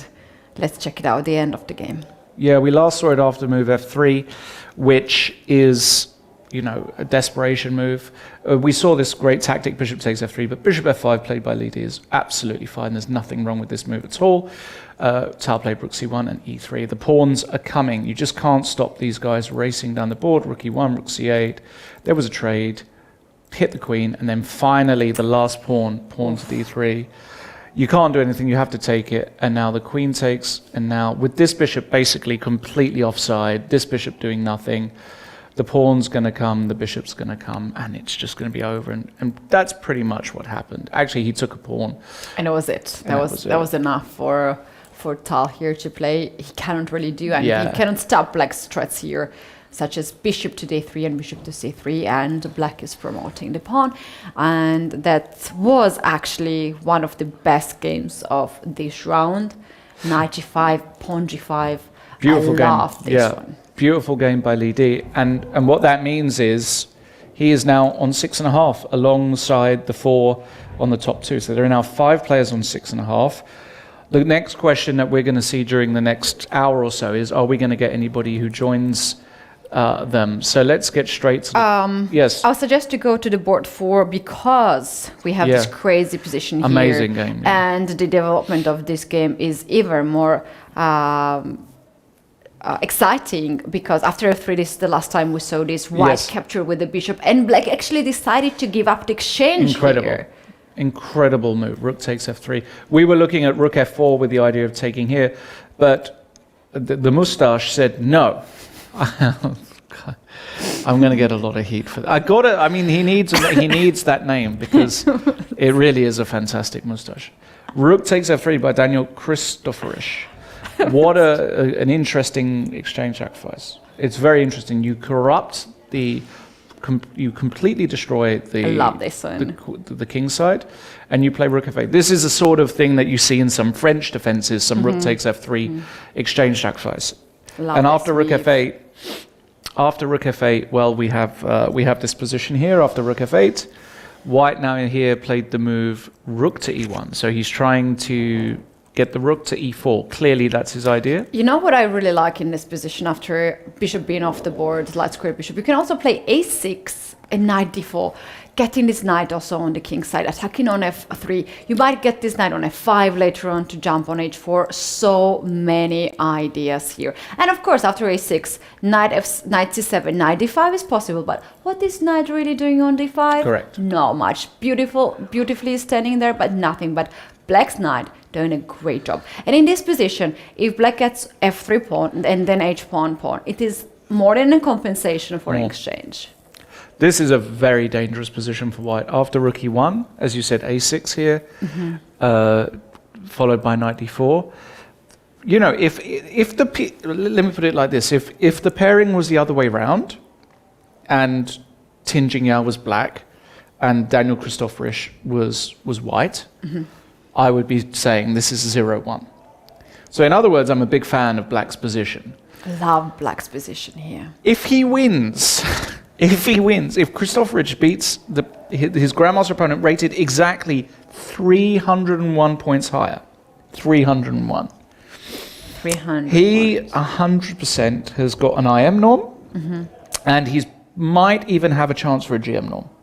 He might even have. Now I don't know who he has played because the name doesn't sound familiar. Perhaps you can. I'll have a quick look as well. Yeah, who has this guy played? Because it's very interesting. And we saw for the first time him on the top boards. Yes. So let me check that. Have a look for me. Right, round 8. Here we have They play board Board 5. Board 4. 4. Okay. Daniel Okay, there we go. Christopherich. There we go. Oh wow! This is really nice performance. So first round he drew against 1900, and then he lost in the third round against 2000, and then he won 4 games in a row. Right, so he's won 4 games in a row. He's beaten an IM, I can see there. And a FIDE Master too. And a FIDE And Master. this is his 3rd title play. He needs 2 more title players actually into last round. Well, he's going to get 2 title players, right? Especially if we... So the GM norm is off the table. That makes sense. But the IM norm is very much alive. I think you need to make a... Is it 2500 or 2450 performance for an IM norm? I don't know. I don't remember. I think it's think both is 2500. possible, but it depends on what is your point. So Okay. if your point is lower, then you need higher rating performance. Yeah, but he's got a very... I mean, his rating performance is 2370, right? That's the- Yeah, if he wins today, he probably gets close to His 2500. game, yeah, the game is still on. But he also needs 2 last title players, this is for sure. Well, he's going to get it. Any win, and he is sure, because Yeah. he's going to be on leading the tournament, so he will There's get... no any player without No, titles. no, so he'll it's get... only one. Yeah, but this... I got unlucky with that. I got 4 title players No, for my it's- norm. Like, whenever you're playing for the norm, you Yeah. can get so much unluck. Yes.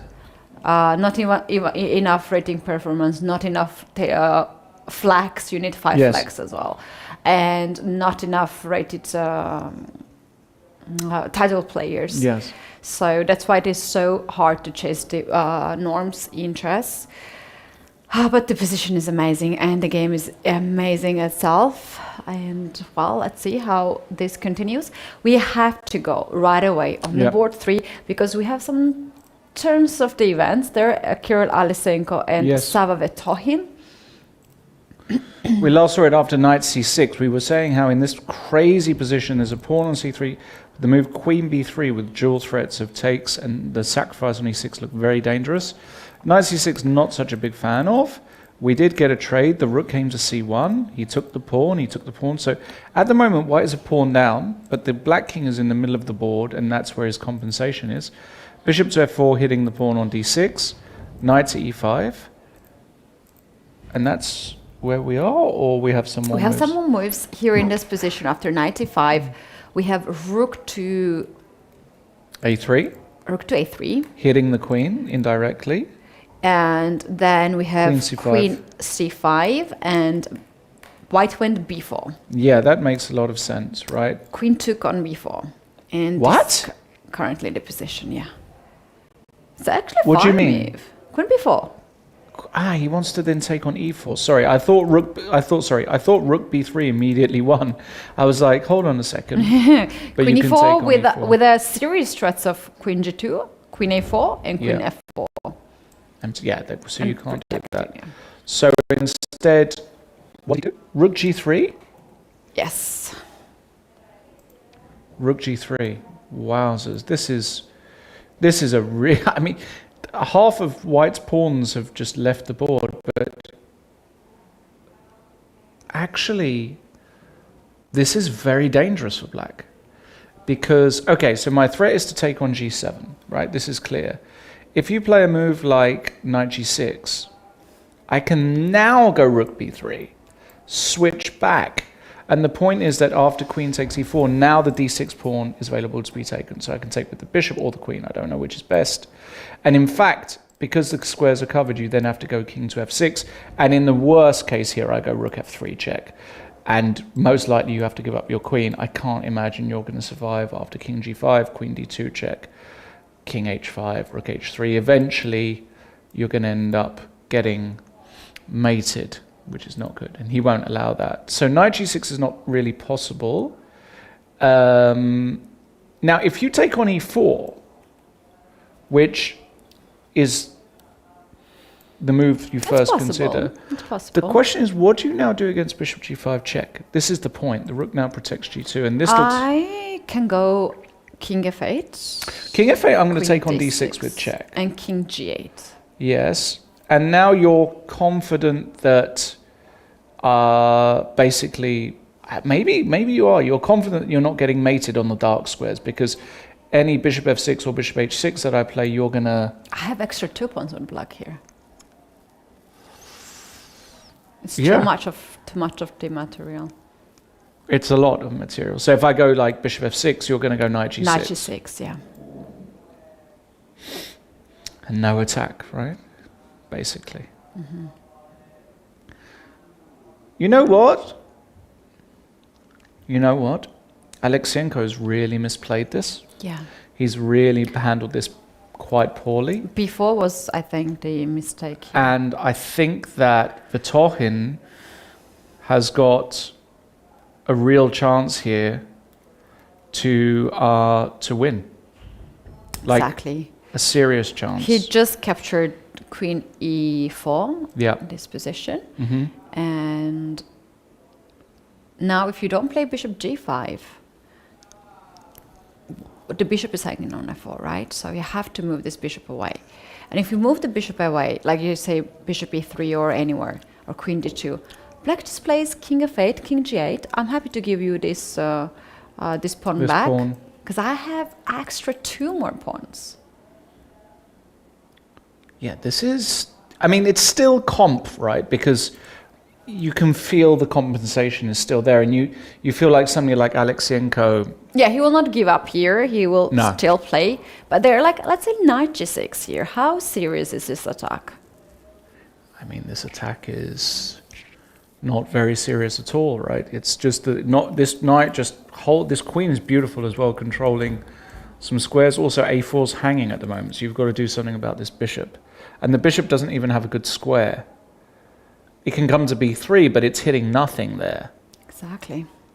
So the conclusion here is that Vitohin... Oh, he knows it better now. Look how he's looking. He's Oh, like, this is so cute photo. he's like, друг, что это? Что это? Problems? Huh? Problems? Что Asking это? questions. Что это? He's like, what's... If he was Georgian, he would be like, Estraris. And Kirill's like, Not good, not now good. we need to bluff. Because this is now bluff territory. It is. Uh, Has to this poker is, face from now he on. does go bishop g5 Bishop check. G5. Yeah, and Vitohin is just going to hide the king, as we've seen. Can things go ugly if black plays Yeah, he's not going to f6? play f6. Zero chance. Let's put that on the board. Bishop g5 check f6. Because here, I believe you can... I mean, I would be very tempted here to go, I don't know, rook e1, queen goes to d5, and then queen h5 or something. Let's put that on the board. Rook e1, queen d5, and queen h5. And say, okay, if you take my bishop, I take on g5, and it looks like mate in 2. And once I start getting this kind of level of activity, I start to get very optimistic again as white, because this is hanging, this is weak. This is just not how you play. Vitohin is Russian, and Russian players do not play this move. He's going to play it, isn't he? What are the odds of him playing that move? 50%. Yeah, about 100% maybe. 100%. Yeah, it's not a move you really tend to play here in general. It's complicates the position. It's This a is compli- exactly what Kirill wants to have now. Because if Vitohin here goes king f8, king g8, Yes. that's going to be safe territory for the king. And you want this king to be in the center. You have pair of bishop, you have this rook lift on the g file, and you have more chances after f6 to complicate the position. No, but he doesn't want that. Yeah, it doesn't want He that. doesn't want that. Trust me, 99% king f8 is what I'm saying, and I'm saying 1% f6. Well, the good thing about having extra material is that you can give it back anytime and have Yes. still some advantage. So this is exactly what should be the Vitohin's thinking. Let's go back to that really interesting game on board 4 between Tin and Christopher Rich, because Christopher Rich had this fantastic exchange sacrifice, rook e1, and he decides to go bishop f4 here immediately, which is interesting. What he wants to do is he wants to go rook f5, rook h5 and take like this. That's pretty what I think he wants to do. Pretty sure that's what he wants. Or he wants to go just maybe queen f6 and take on h4. And still so dangerous. No way, no happened? way. Vitohin went for f6. Holy moly. This is Lawrence. I'm bad at this game, huh? Or I'm good. So this is what I'm going to do. This is Lawrence curse. No. He curses all The curse is just unbelievable. I mean, I gave this a 1% shot because this is just like rook e1, queen d5, queen h5, and the game is a complete mess. And I gave it a 1%. Okay, I said it's look at him just sitting and chilling, drinking water. He's like happy. Nothing happened at all. The reason I gave it a 1% was because I, of course, made a fatal error. Vitohin, he might be Russian, but he's like 10, 15 years old. So he's not the guys that I grew up with. There's no way Karpov plays f6 in this position. No way. Or Korchnoi. No way. They'll put the king on g8, put the knight on g6. If you play against Korchnoi f6, he might get upset. Yeah, he would be so disrespected. He did get upset. Well, I know that he got upset against his opponent who was wearing a cap. Yeah. And it's like, take off your cap when you play against me. Yeah. He did that to Georgian guy. I can imagine. Oh my goodness. Just imagine your opponent telling you, take your I hat can off. absolutely imagine. Take your hat off when you play against me. I can absolutely imagine it. Well, look, f6 has been played. So the reason why I don't like this move is because I can now hit the rook. Hit the queen. He's going to play rook e1, 100%. Well, absolutely. He's so happy to see that. I think but he's you know happy. what? He has not time. He has not time on the clock. He has to make 13 more moves in 8 minutes. Plenty of time with increment. This time, digital time on the clock, on the board, Yeah. on the screen is not the accurate. He has the 8 accurate minutes. is 8 minutes, yeah. So what's he? So rook e1, the queen has to go somewhere. Where do you put the queen? F5, Maybe I guess. f5 is interesting. Looks very natural move, yeah. I think you go to f5 here. Do we go on d5? Offering a Well, queen that's what I try? said. If you go queen d5, I'm going to go queen h5. But there's, knight f7. Sorry, if knight f7 works, you have to just... knight f7 is bishop b3. This Bishop is what? And this looks just over, basically.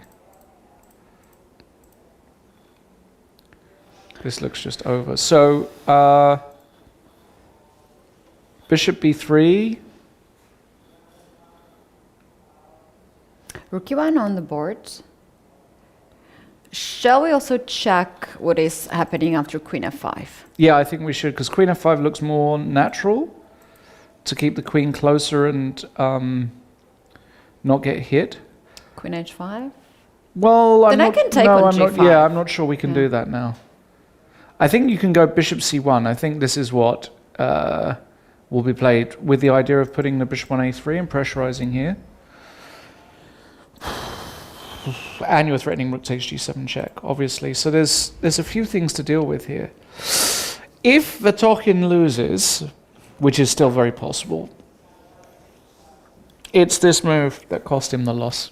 F6 Because, is the yeah, move, yeah. It just creates a lot of holes. Okay, rook e1. He's about to He move wants to his play queen. with the queen. Let's have a look. We'll be able to see where he puts it. Okay, back into the think tank. Yeah, he does go to f5. And now Kirill will play bishop c1. 100%. Should I go g5 here? Is not that too crazy? It's way too crazy. This is a really bad move. Like, just objectively, it's bad, and practically it's really bad. Like, you might even have to just ask what you're doing against f4 immediately here, for example. gf, rook g7, check, knight f7, and now there's all kinds of... I can really go awkward. bishop here, you have to go rook d8. Bishop c2 maybe looks kind of awkward because there's no check. And then you're suddenly just running into, I don't know, does rook takes e6 check work here? Maybe.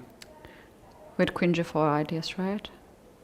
Uh, Bishop b3. Bishop b3.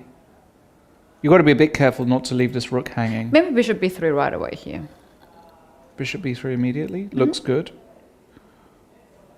Does the move rook takes e6 work? I know I'm a bit You can make it on the board. I'm fascinated by King it. takes. Yeah, queen g4 check. I have to go with king to King e7, no? e7. Yeah, and there's nothing here. I wanted to sacrifice again. Yeah, it's too much. I think it's too much. But bishop b3 looks very good. Can't go d5, can't go bishop d5.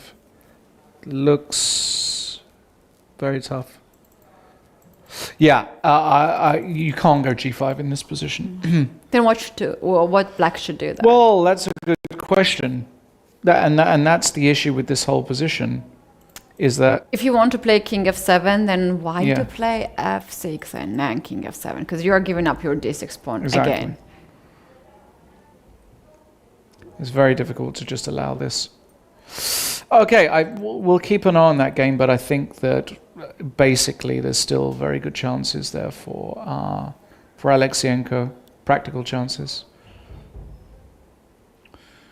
Let's move just one board ahead and check it out on the boards.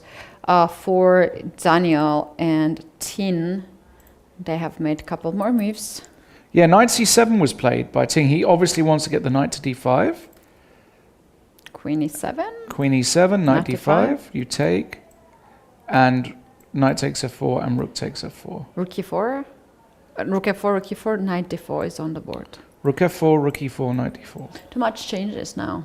A lot changes, but Yeah. it still looks kind of... It looks okay, but somehow it favors white to have all these changes of the pieces. There's Yeah. less tension now on the king. Yes. But... Yes.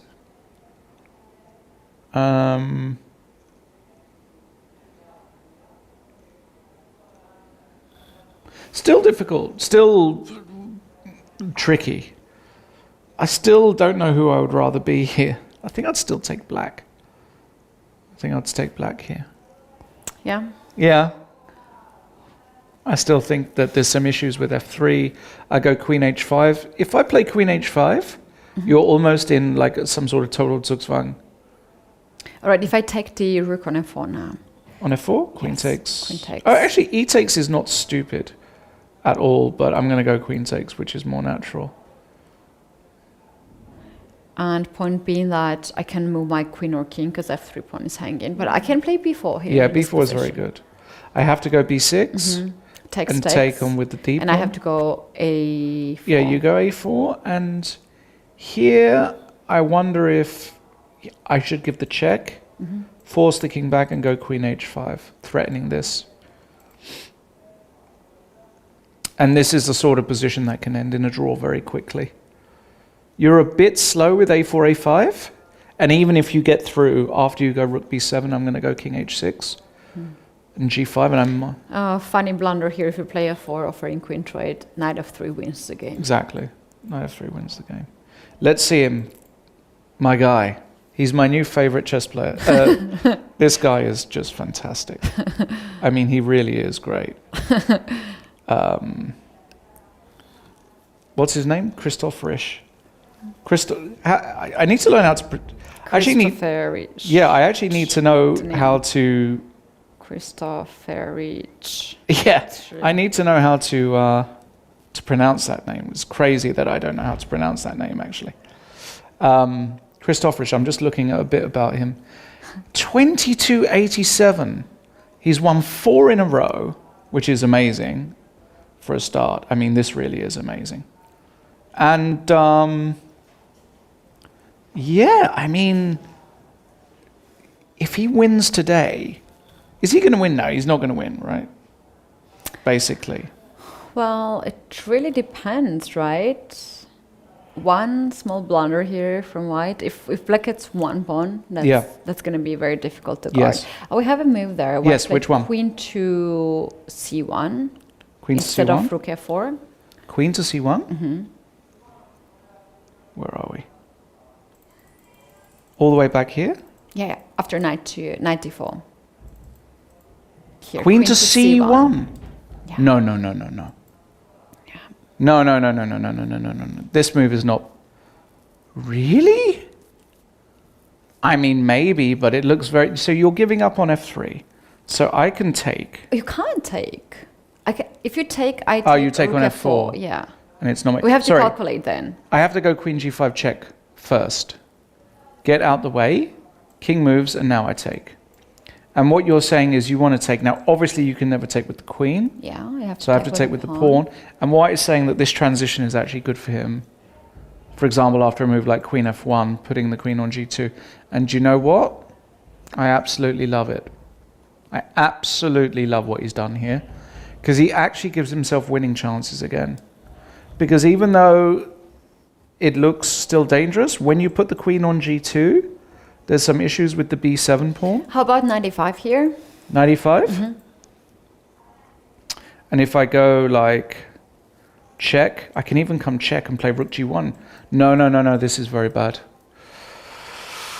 Okay, I'm calling it 1-0. Brilliant move for practical chances. Queen c1, double exclamation mark. It's a double exclamation mark, this move, queen c1. I'm telling you now, that's one of the best moves that he's played today. This is brilliant. Absolutely brilliant. Absolutely stunning move.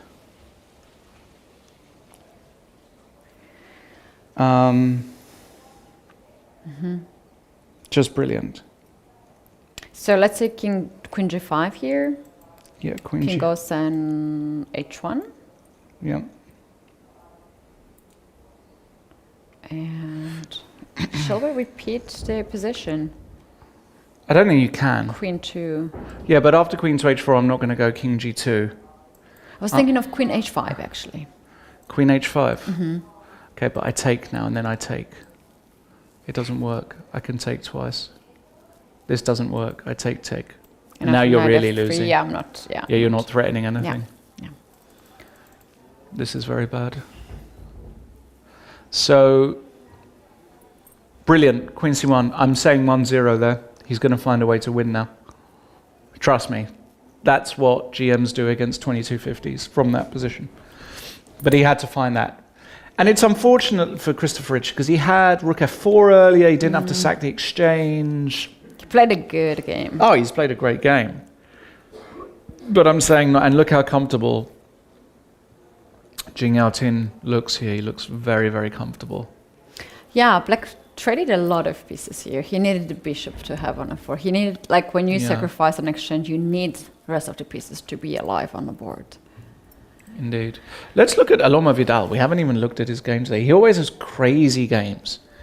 I mean, what is this position we've got here against Gavrilisco? Look at the state of this. This is just absolute mayhem. Who's better? Who's worse? Any ideas? No idea. G takes f4 is on the board. Just random. G takes f4. Totally random. Rook takes f4, I guess, is the idea. It's similar to the game. Yeah, rook h4. Yeah. It's queen h5. I mean, I take black here all day if I can keep the bishop on e5. Can I play knight d5 here? Yes. Good move. Forcing some trades. And in fact, if I have to take here, I take it all back and I prefer white. Because because now all the pieces have disappeared and my king is weak. So Robert Aloma. I think it's actually Aloma, believe it or not. I think the accent is on the A. Yeah. You're the expert in Spanish. I don't know. I don't know anything. I don't know anything at all. Okay. What about this game? Whew. What about game number 8? No, what are we, 7? Zhang Liu against Jagadish. Oh, look, two guys from the same country here again. Singapore. Singapore. All these great Singapore players have come to Sitges. What is going on here? Opposite color bishop position, d takes c4. Looks slightly better for white with the rook on the 7th, but probably the sort of position that with best play black holds. But definitely take white here. We do have a lot of moves actually. This is Okay. move 22, and Okay. after that, d takes c4. We have queen c5, Yeah, bishop e6, yeah, rook takes the pawn on c7, rook takes rook, queen to h5, yeah, bishop e3, Yep. queen to f5, Yep. a4, a5, queen b7 attacking, So queen- a4, a4, a5, a4, a5, yeah, queen b3, 7 attacking the rook, Yeah. rook d8, yeah. queen e7, rook b8, queen c7. Oh, there might be a repetition here. Nah, never. If you play no, rook, there rook is. a8, if you don't want to give up your a5 pawn, it's a Yeah. repetition. But he doesn't care, right? Because he's got some... I would care here. Wait, he played... Wait, hold on a second. Maybe I can play rook b1. Look at this. Rook b1. No, here I'm playing rook a8. No, sorry. Oh, you want to play rook b1 here? Rook b1, queen takes a5, Yeah. and rook a1 with queen b1 ideas. Oh, I like that. And you're... Feels like black is active enough here. Yes, he's 2 pawns down, but he's very, very active. And this feels... And if you play queen b5 now to control b1, then I will play queen to c2 attacking the pawn, and I want to play queen d1. Comp hates it, but that's probably because Oh, the engine there's- hates this one. he gets round the back here, and you might just lose. Okay. G6, F5, and... Okay, Rook b1 on the board. rook b1 on the board. Let's see what happens there. We can see them in the shot. We've got Jagadish, who's a grandmaster, Siddharth, and Zhang Liu, who's an international master. Both, Ooh, white has represent- 1 minute on the clock. yeah, That's not much of a time, and it is No. quite tricky position. indeed. But you have to take the pawn on a5. This is the move you have to do, either with a check on d8 or without. I would go without check, because you always want to keep the check opportunities. He's True. checking the moves. You have to do 10 more moves, so better to hurry up here if you have 1 minute on the clock. The digital clock that you guys can see on the screen is a little bit behind. Right now, white has a minute on the clock. Yeah, indeed. Very, very, very tough position to play, actually. Very tough for both colors. Let's... We should go Yeah, back to who? to Kirill? second, third, and fourth board. All right, Yeah. let's have a look. Kirill. We last saw it after rook e1, queen f5, bishop c1 was played, as expected. And now what did the young Grandmaster Vitochin do here? He went bishop a3. Going No, up. after Sorry, bishop yeah. c1. G6. G6. Yeah, I don't like any of this. Creating all these weaknesses, I don't like it. This is how the young people are playing, Lawrence. But D6, E6, F6, bishop G6. a3, Bishop a3, bishop d5, d5. queen to d2, king f7. Wow. Now he gives up the pawn on d6. But then there's a knight c4. It is, yeah. Bishop d6 is on He the played board. it. And knight c4 is also on the board. And he's going to go queen h6. This is the only... Yep, there you go. Queen landing on h6. Now his idea is queen takes h7 check. Let's see very quickly what happens if queen knight takes on d6. Yeah, so check. King moves and rook takes pawn. And all of a sudden you're just getting checkmated. You'd have to After give up the e5? queen. Sorry? e5. Yeah, you're still getting checkmated somehow. I mean, queen g7, rook h6. I'll play rook g7. Oh, that's just mate, actually. Sorry. Yeah. Oh, it's a mate in one. It's just mate. Yeah, you can't do that. So after queen h6, you absolutely have to... King g8 or rook to h8. Those are two moves you have to play. No. G5. You can play... Firstly, g5 does exist here. That is a move. G5 Now does... you like g5. Well, only because I'm protecting the pawn, but I don't even like it. I tell you the move he's going to play, okay? The move he's going to play is queen h5. 100%. I don't This is like the that move. You don't like that move. I don't like that move. Why? I It's like a great move. king to g8 more. No. This move is being played 100%. Queen h5. You know, like my other 100% from earlier when he played f6 and I said... He played queen h5? Yeah, I think he did that. Yeah, queen h5 is the move here. Let me explain why queen h5 is the move. Queen h5 is the move here because you force the trade of queens. Yeah, You it's very can't, natural move. yeah, you can't keep the bit because queen f4 now runs into g5 and you do actually lose a piece. You can't hold the piece here and you just can't continue. So after queen h5, you're forced to take, and after takes, let's just look at this position. Black is 2 pawns up. Black is hitting the bishop on d6. Black now has got the g file he can work with. Yeah, I don't hate this move after This all. is a great move. It's almost zero risk for black. And suddenly, I would even say in this position here that I would actually say here that black has got serious winning chances. Very serious winning chances. Sava Votokhin could cause a major upset. Yeah, so queen takes h5. And he's like, okay. He's like very relaxed. He's like, now he's like, what are you going to do now, Kirill? You've got no queen and no attack. Very bad for Kirill. Look at that stare. No, it's not the hair. It's the stare. Sava Vitohin, It's the grandmaster, stare. 15 years old. He became a grandmaster when he was only 13 years old. Crazy. Big talent. Huge Playing talent. really nicely. We have seen some of the best games of Sava and good preparation as well. He might be having more points at this tournament, if not that one ugly game that he lost at the very, very beginning of the opening phase. But after that, he somehow put himself together, and look at him now, facing Kirill Alesenko on the board 3. If he wins this game, Yes. he will join the rest of the guys. He really will. And share first place. He really will. So I'm very curious what will happen because he's very confident. Like this is that's what they say, right? Confident youth. Confident youth. Yeah. Okay, bishop f4 has been played. Now in this position here, you've got all kinds of moves. But like also like he knows he's winning, and he's somehow like, look how much he's moving. He just thinks he's totally winning here. That's my impression. Yeah. So he's going to do this. He's either going to go a5, he's going to go h4. I like h4 here. h4 is the most natural move. I in love the that too. h4, and then you displace the rook. If rook h3, you go rook g8. Yeah. If rook g4, rook g8. And if Again. rook g4, rook g8, exactly. Mm-hmm. Yeah, and you get to trade off a pair of rooks.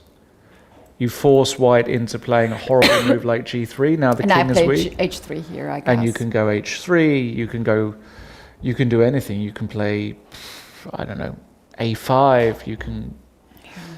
It's bad, it's really bad, and Sava Votokhin knows.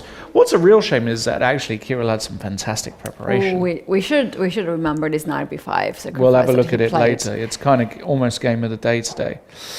The D-League game, I mean, there have been a lot of really good games so far today.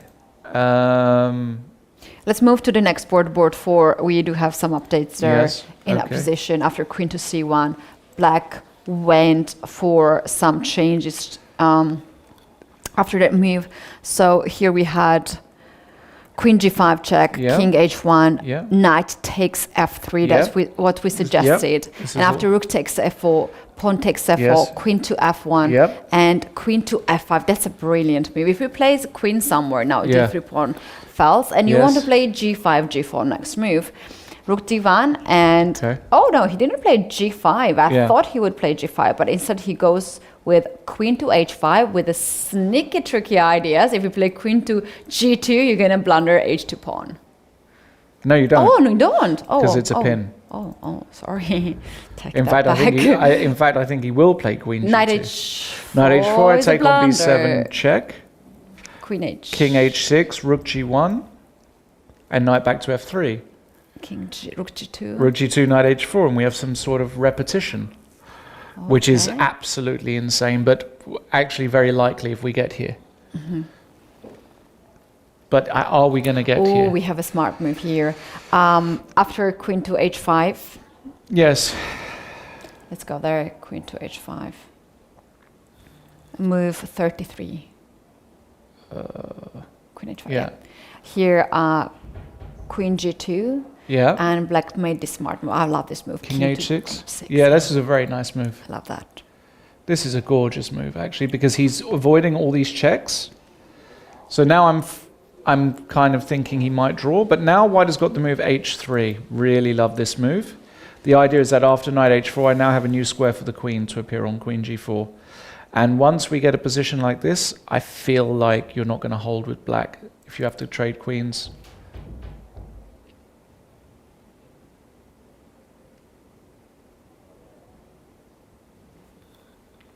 So h3 is the move, yeah? h3 is definitely a move. I would play rook somewhere in this position, and probably I would lose the game. Yeah. You have to play h3, there's no other move. Yeah, it just looks bad. Looks really bad. I don't know what to do here against this move. 95. Knight e5. That is the way, actually. Yes. I like that too. That is the move. You're attacking the rook. Yes. You keep He's the going to eye go rook on- g1 here. That's what you would play in this position. Shall we? You can take on d3 Yeah, though. can we take it? Maybe, just maybe, it's not the end of the world here. Very Kind of interesting. like black's position now Do you? after taking on d3. Yeah. Yes. Right, the things are heating up on all these boards. Let's take the break right now, short break, and by the time we're back, we're gonna have the last moments of these games on Correct. top board games. You guys, you don't want to miss any of this section of the round 8 of Sunway Sitges Chess Festival. We will be back shortly. See you soon.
coming back from the break, and you guys, this might be the last part of today on the top boards, as we have some of the game already down and some game in progress, but they are very close actually. Yes. Shall we take a look at the board 4 immediately? Because that's the one we were talking about, and we have some updates there. Yeah, we last saw it around here, Queen G2, King H6 and H3 just before the break. I thought this was a great move, setting up some potential Queen G4s. Black played the move Knight E5 and Rook D2. This move here, Rook D2, is a little strange to me. He's obviously, the Rook is attacked, so he has to do something and he wants to defend the pawn. Black now played G5, which looks very natural. B3, I like this move because sometimes you're threatening D4, trying to get the Rook active.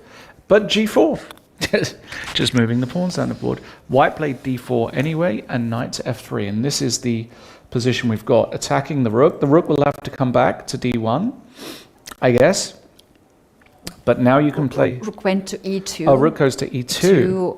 Just giving up the pawn on D4. Knight takes on D4, attacking the Rook, who goes on E7. Yes. And we have move G3 Holy on the board. cow, and look at this. The moustache is cooking. Maybe he's going to kill me after today. Daniel, if you listen to this broadcast... We apologize. We apologize. I'm just literally in awe of your moustache. I love it. I actually love it. And I love your position, because after F takes G3, you can go check.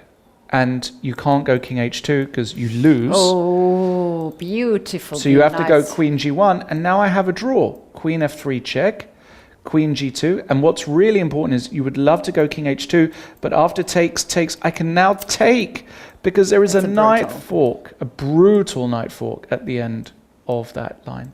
Brutal. So actually, after G3, which is on the board, we have reached move 40 here. Mm-hmm. Which is great news for Daniel, because it means that he is actually going to make a draw here. There's nothing to do. He plays Rook E1, right? Rook E1. Tin Jiao wants to win this game. He's trying his best, but there is a risk that he will lose this game if you try too much, right? If you really try too hard, there's a possibility. I really like this move, like though. if I take now on F2, you cannot take it back as Queen H3. Correct. And there's again this fork with a knight. Sneaky knight gets on F3 and wins the game. So after taking on F2, you have to move your rook. Shall we do something like Knight F5, Knight G3 is one way. If I play F3 here, how are you going to break this position? No, well, you're threatening to take on G, and if you go Queen G3, now you go Knight F5, and the point is you can't hold H3, and you can't go Queen G4, because I take Knight G3 check. You have to give a check. Okay. And now King somewhere. I might then take on F2, I have Rook H2 or Queen H2. It's very complicated. Can we trade the queens here? How bad this endgame can be? Yeah, takes Rook F2, and we play King F4. I think this looks great for black. I think your king is so active. If I have my pawn on F2? No, this is very dangerous. The knight's covering H4. Yeah. This is very, very dangerous for white. I don't know if that's going to happen, because I think a lot can... Basically, I think it's a position where a lot can happen, if you know what I mean. It's like...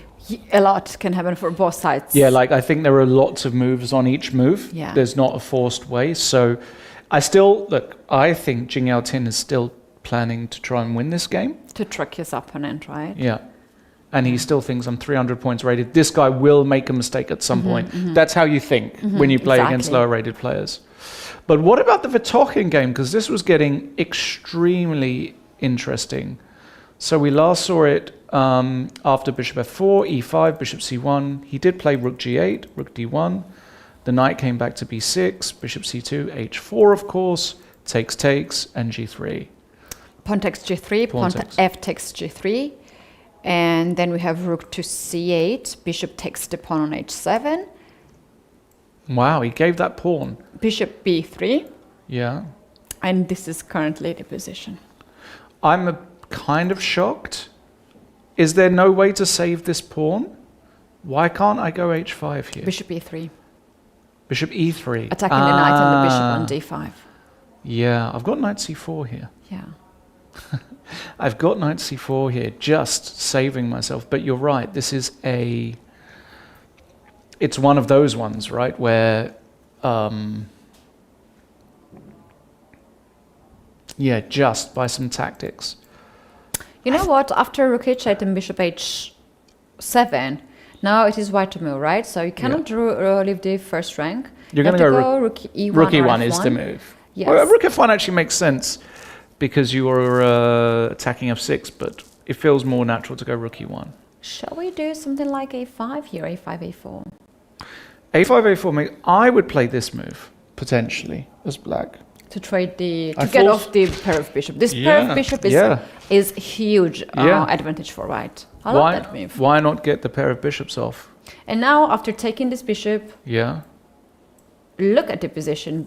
Bishop on c1 it doesn't look good anymore. Well, no, it's alone now. It's alone, but it's doing a job. It's doing something. But look, you're a pawn. Look on the second rank. You're a pawn up. Knight c4, a5, a4, a3. How do you stop me playing that? Or knight d5. Or knight d5 in the center. You can, just in case white starts to do something on the king side. I love this position. I'm sure this is what he's going to go for. Like, sure of it. I said that last time. Actually, I've got no idea. And in fact, rook f1 was played. Rook f1 was played. So makes a lot of sense because you want to look for f6 pawn. He's still going to do it. He's going to do the same thing. Here's my prediction, and my predictions have been terrible today. No, but today has been all accurate. Like, I think 100%. Really? Yeah. Really? You predicted draws on the first two boards. Okay. You might fail on this board. I really predicted. I predicted the results. Yeah. It's the moves. But it started nicely with knight b5. Yes. I thought that it was win for white. You're doing better. You're doing better. Thanks. Yeah. Thanks for that. I mean, look. This is look. He's thinking.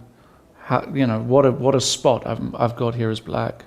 I wonder if he's nervous. I wonder if all this looking is nerves. I'm very curious about this young. He fascinates me. Yeah. This kid, he fascinates me. You know what is very interesting? There's a youthful arrogance. Yeah, but I mean that in a nice way. Just I'm playing. Yeah, I'm sure I'm playing Alexienko. He played in the candidates. The way how innocent he looks. It's an innocent arrogance, if I can put it like that. Like it's not malicious. It's youthful. It's beautiful. It's fearlessness. It's what we all used to have when we were 15. Exactly. We didn't care. We didn't care about anything. We were not afraid of anything. Anything. I love it. It's absolutely brilliant. I have won so many games with 2 pawns down or a piece down just because I was young and I couldn't evaluate the position properly. Yeah. I thought I was winning in a completely losing position. Crazy. Let's go to the game of Aloma. Let's just go to the positional move 40 because a lot has happened. We've not followed it. What is going on here? Gavrilescu with black, Aloma with white. Material, black is a pawn up, but the black king, actually the white king is also very open. No idea about literally no idea what is going on here. Is black better? Is white better? Is it equal? Is it it's extra pawn. Ketty, I have no idea. What is your opinion on this position? Who would you rather take here? Oh, so complicated, really. Like when you see this position for the first time, it's so hard to choose the sides. But these players have put so much nerves and the thoughts in this game. They know much better than we do. Yes. What we see now with the help of the engine, this is equal, but equal because of the engine can spot the correct moves from both sides. But it can go wrong. For both sides. By any mistake. Look at this pawn structure. Yeah. It is so broke from both sides. And we have also heavy pieces on the board, weak kings. Yeah. And knight versus the bishop, which it can get anything, right? The knight and the queen together can be so strong duo.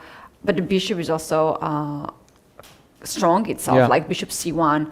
Now the threat of queen to h6 checkmate, some sort of move. There is a big call on g2 as well. So it is very complicated position to me. I don't want to choose any side here, to be honest. No, I don't know. It's a really tough one.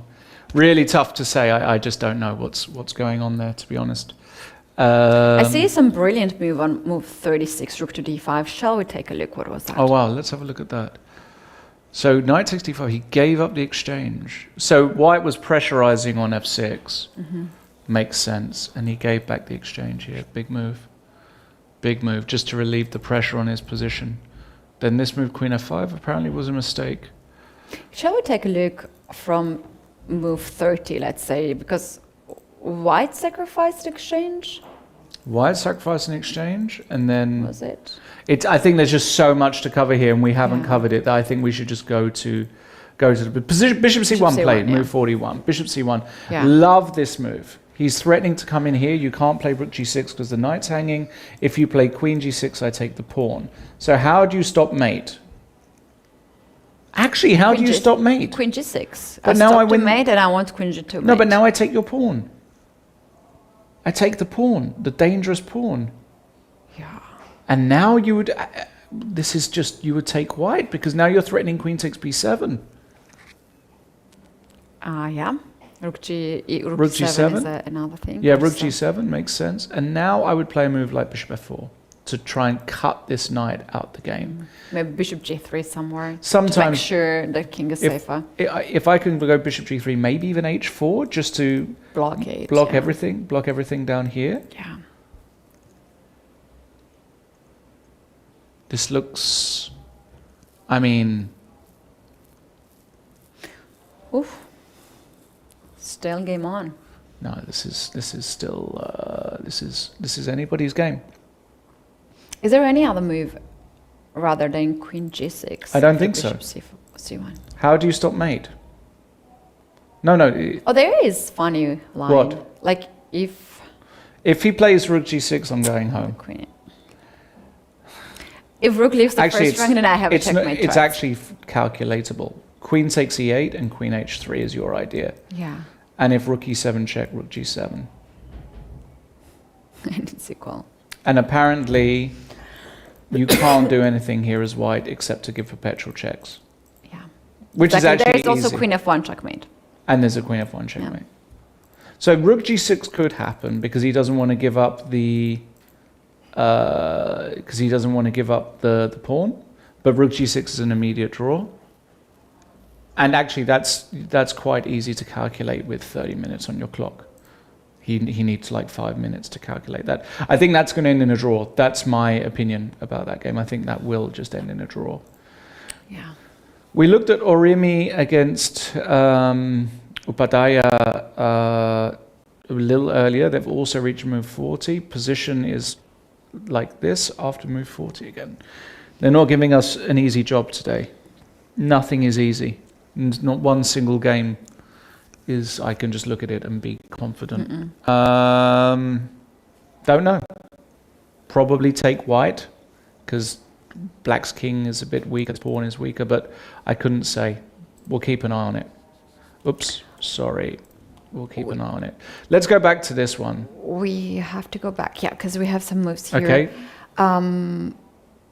So bishop c2 has happened. He did play bishop c2. So it was bishop b3, king f1, and rook bishop f1. c2. Yes. And now white goes with bishop to e3. Bishop e3. Yeah. Yeah. He, of course, if he gets the opposite color bishop ending, he's happy. He's kind of happy because he'll make a draw probably. But my question is, what happens after knight e5? To knight e5, I have to take the bishop on c2. I don't have another option. Yeah, and if there's knight takes e3, there's a check on b3. b3, yeah. The question Black has to ask himself here is, which bishop does he want to take? That's actually, okay, to take on c2, we have seen that position already. Can we take it on e3? And after bishop b3, to play something like king e7, let's say. Mm-hmm. Rook goes on Rook goes a1. to a1, yeah. No, you don't do this as black. The pieces are Yes. not coordinating, so you have to take on. You take on c2, yeah. You take on c2. The knight is covering the pawn, which is very useful because bishop g5 is no threat. And you've got the rook on the second. This has to be the correct move. Bishop g5, king g6. In fact, the bishop doesn't... Bishop might even have to go to... Where do you put the bishop here? Quite limited, yeah? Yeah, c1 is ugly. a7, I don't know, a7 or something? I'll go here. You want to go... I'll go here. I was thinking to go with It's not like... e4. Yeah, But e4, then rook a1. Yeah, rook a1 and the square on d4. I don't really know the best way to go here as black. Like, I haven't got a good feel. I haven't got a good feel for this position at all. For black? No, yeah. It's the sort of position I would ruin. Who would play this position well? Carlsen. Magnus? Magnus. Magnus would play this position well, yeah. He would. I think any top guy will play this one. Well, Yeah. Fabi would. Fabi? Hikaru would kill it. Hikaru would kill it. Yeah. He does go knight d5, so we might get this. We might actually get this. Kirill hating life, right? Anytime he's been near the top boards, he's had a disaster. Song and now this game, where if he makes a draw, it's a miracle. Yeah, it is a miracle. Well, the thing is that if you play rook c7 now to chase the bishop, Yeah. there's this bishop b8, and I want to take on e5 because of. Oh p. wow. Okay, yeah, that's cute. Yeah, so he doesn't go rook c7 here, obviously.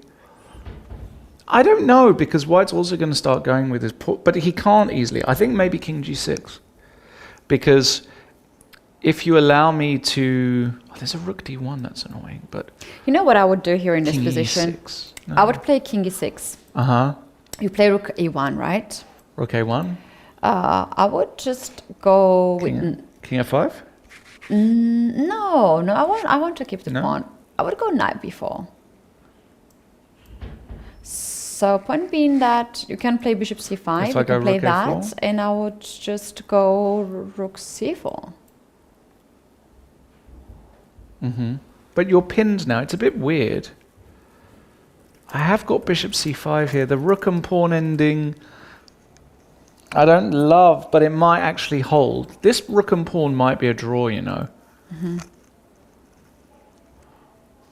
Because my h-pawn is actually very quick and a good distractor. Yeah. This might be a draw, this Might be a rook and draw, I pawn, agree with yeah. that. I don't like any of this.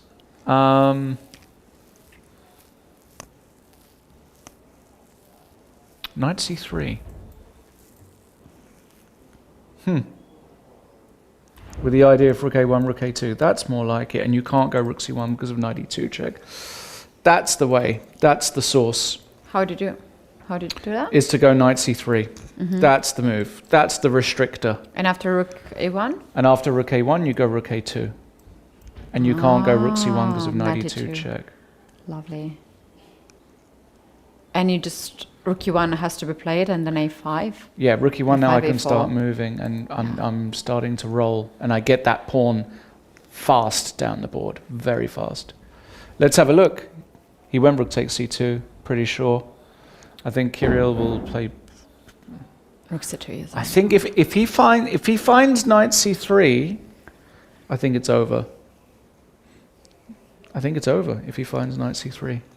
For Tohin, the youngster, my goodness, 15 years old. That would be something, huh? That might be something. And talking about youngsters, we have some guests coming in the studio. Yes. And I would like to hear from them their opinion about these top two games. So we're going to Amazing. take a technical break Yes. right now, and we'll be back with guests, and you guys gonna figure it out very soon who are our guests. See you soon.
coming back to the live with very special guests in the studio, siblings, Zain and Parisa. Guys, thank you so much for coming here and being my co-hosts. So tell me, how do you feel today? What happened in your own games? Let's start with you. I won my game and I feel really happy because he was a lot higher rated than me. And my mum said, because it was on a live board, that I played every computer move, so I'm happy that I did that. I've heard that actually your opponent asked to make a photo with you because you're going to be a big chess star in the future. Is that true? Yeah, he came up to me in the bar and he was just like, can I have a photo with you for my chess club? I'm glad that I gave my FIDE points to someone good. Wow, that is amazing. And you know what, guys? Some years ago here we had at this event Gukash, and this year he actually won the World Championship title. So you never know who we have here in the studio. We will say that. But thank you so much for this bracelet that you gave me, and we're gonna have you see, these bracelets. And Zain, you're 14 years old. Yes. Tell me about your today's game and just in general your tournament. Well, I think the tournament is, it's quite good at the moment because yesterday, it turns out I've played 3 2300s without titles. It's crazy. But yesterday I had a win against a 2-3-5-1 with no title. Wait, you won against... Wow. Yeah, but yeah, I mean, I think I was a bit lucky. That's but huge. I put under time pressure. Today I lost against Tajikistan. I'm not sure how to pronounce the country, but some 2300 FM from there. I lost today, but I think I made a blunder, some opposite colour bishop ending. I thought would maybe draw, but he sacked a piece for 3 pawns and it was lost. That's interesting game. That's interesting game. I saw you guys here like having a really good time. We talked earlier 2 days ago that you like to go to swimming pool and with your friends, and I noticed you were playing some football. Or like table football? I played that at night, like way after the game, till really stupidly late, but not before the game. Like I usually you enjoy here, right? I usually sleep stupidly late and then sleep and wake up for the game. Okay. So I like to do things after the game. In this tournament, I come here 3 years, and that's how it works. Okay, that's so good. Yeah. Do you have a fun time here? Yeah, it's quite love good. it. Yeah. Yeah. Okay, here is a top question before we go to the games. Every chess tournament, you get some experience, right? What is the experience you're gonna take from this tournament and will use in the future for your events? Let's start from you. You know the answer.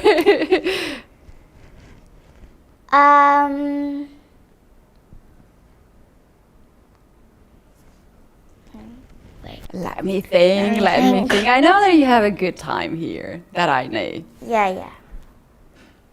Maybe you want to... I think, I wasn't like before this tournament. It's given me more experience in the middle game because I wasn't that good at my middle game, so I kept doing puzzles.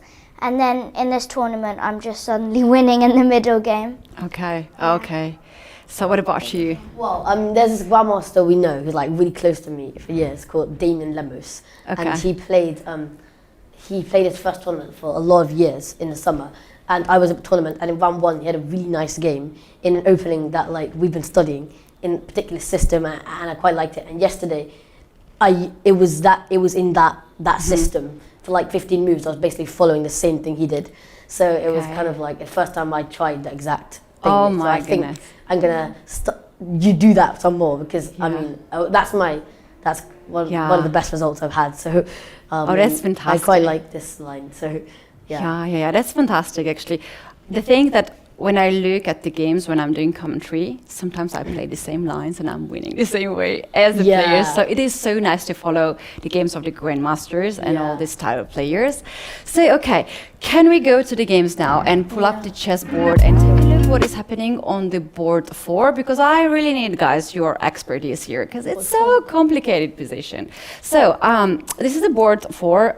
Crazy game, and we have f takes g3 and black went f3 in this position. So queen h2 is must to play here, not to drop the pawn on h3, and queen to e5. Wait. Threatening So on G3 is g3. hanging. Queen to f2, Oh, okay. knight g3. King goes on g1, Yeah. knight e2, and king to h1. Oh no, it's gonna end. Do you think it's going to end in a draw? Well, I mean, at first glance, I'm not sure why white is not playing king f1. Okay, knight g3, king g1, knight e2, king f1. Knight goes back to g3, so if Yeah. black wants a repetition, then it's going to happen. Rook to c2 is definitely losing. I mean, I guess you have to escape some checks, but I think there's no way white's going to win that, so I didn't see why you play anything Yeah. like that. So I think looking at the ratings, black is going to be quite happy with the draw anyway. So Yeah. I mean, draw with black against this guy is definitely Grandmaster, good. yeah. So I wouldn't be surprised if this repetition we see on the board. I'm not sure how close we are to move. I guess it's past move 40. It is move 46 Yeah. Okay. So already. in that case, I guess that maybe I'm not sure. I think it should be a repetition. I mean, the computer says it's a draw. I mean, I think Yeah. black will be happy with it, and white can't really do much about it. So. Yeah, if I don't want to take a draw, if I'm a very ambitious person here, and I play some like move like queen to f4 or queen to e4. Let's say queen e4. Queen to f4, I think maybe lose a piece. Rook e2, yeah. Yeah. Let's go queen to e4. We can actually make it on the board. Yeah, sure. Okay. Yeah. Queen e4 for black. Okay. So this already with cheating. Apparently white's winning. But yeah, white is winning. Rook f1, I would guess, is the reason. We can check that. Yeah.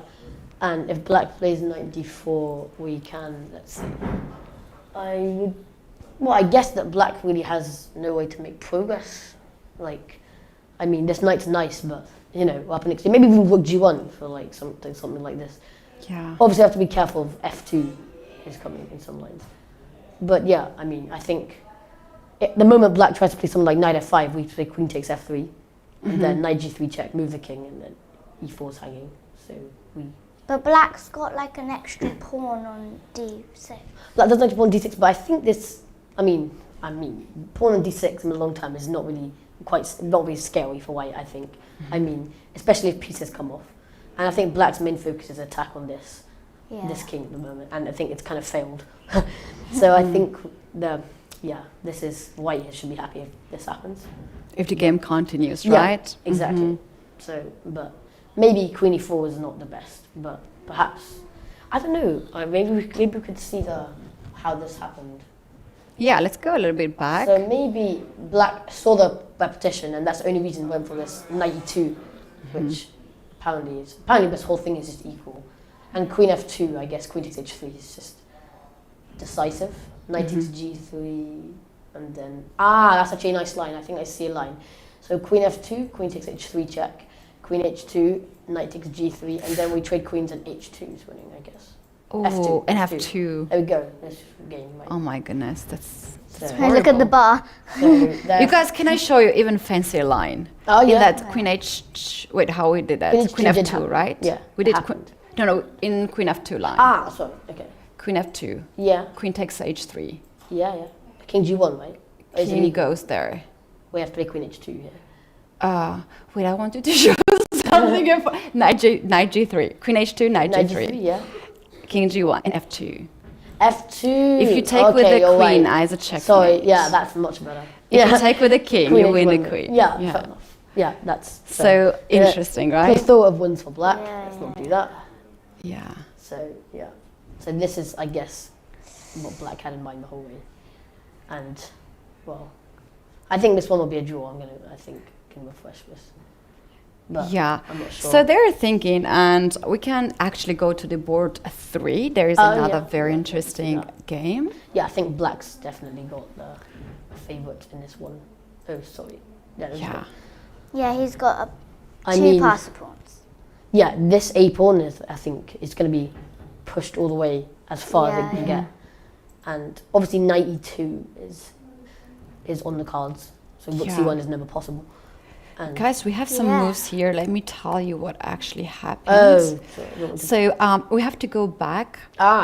If you can click the game there on the top. yeah, Like the game on the very, very, very top.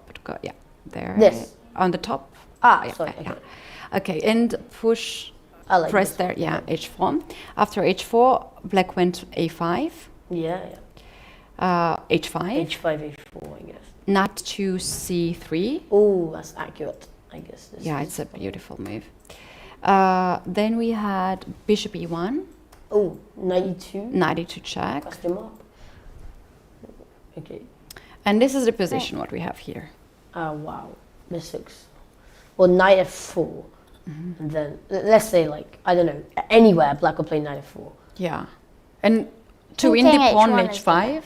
Yeah, actually, h5 is dropping. What is this? What happens after king h1? You mentioned Yeah, this. king h1 is the best, I think. Ah, because if king you go H- anywhere else, you're pinned, right? That's So- true. But if you go king h1, then black is just going a4 and a3, and this pawn is Yeah, not scaling true. because of the king. You know what? I think after king to h1, we can make it on the board. Yeah. There's also Yeah. a possibility of pin, is that? Rook a1, interesting. But we don't necessarily need that. a4 is good enough. Yeah. Would black want Actually, to you're right. trade Why not rook a1? the knight and the bishop? I think. Yeah, you're the- right. This is fine. King g2. King back to... Yeah. Yeah, okay, we can move the bishop again. Yeah. And if we play a4 there inside, look Yeah. at this position. Like you cannot play bishop because knight g3 is a Yeah, threat. exactly. You Bishop cannot play f2. king because we have this beautiful knight f4. Rook And is not able to move. Rook Yeah. f3 though is rook a1, rook f1, knight takes g3. yeah, 0-1. I'll show you bad if you want. position. So this one, knight takes g3 is 0-1. So yeah, that is why rook can't move. I guess bishop f2 is possible for white. Mm-hmm. I mean, that's like one of the only moves you can make. I mean, king g2. I mean, it's just honestly, I don't know. Alexenko had a bad game, I guess. King f2 has happened King instead f2. of instead of king h1. Sorry. Oh, these are mistakes, but I think we should. So what happened? So let's go to this side line there. Yeah, okay, Ah. h5, H5. h5, Knight c3 we said, right? knight c3. We had bishop e1, Bishop e1, knight knight e2, e2, and king f2. Oh. Yeah. Okay, so he's just going to lose the pawn, right? Yeah, This is just... and black is thinking here. Black has actually 26 minutes against 2 minutes of Alexenko. Ooh, that's really nice. Look, there's this line 94 check.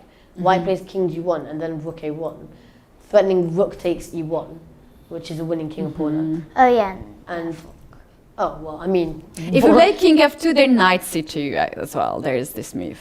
King f2 and knight c2. You're right. But then yeah, you're right actually. Yeah, this is just. I don't know. I wanted to give away. I mean, that's just like bishop takes a5. It's just might as well resign. There's no way that he wants to play bishop takes a5. So I'm guessing this line has happened. Right? You know what? Knight e4 is on the board as you predicted here. Knight d4. Well, I mean, I don't really know why he didn't just go for this pawn. Yeah, I know I would take this one. I mean, It's extra pawn. We Far like more to take accurate. pawns. I'm not sure what would happen. I'm preempting king g1. Actually, if king e3 is there, maybe just knight c2. Knight c2, definitely. Yeah. Yeah, knight c2 is just.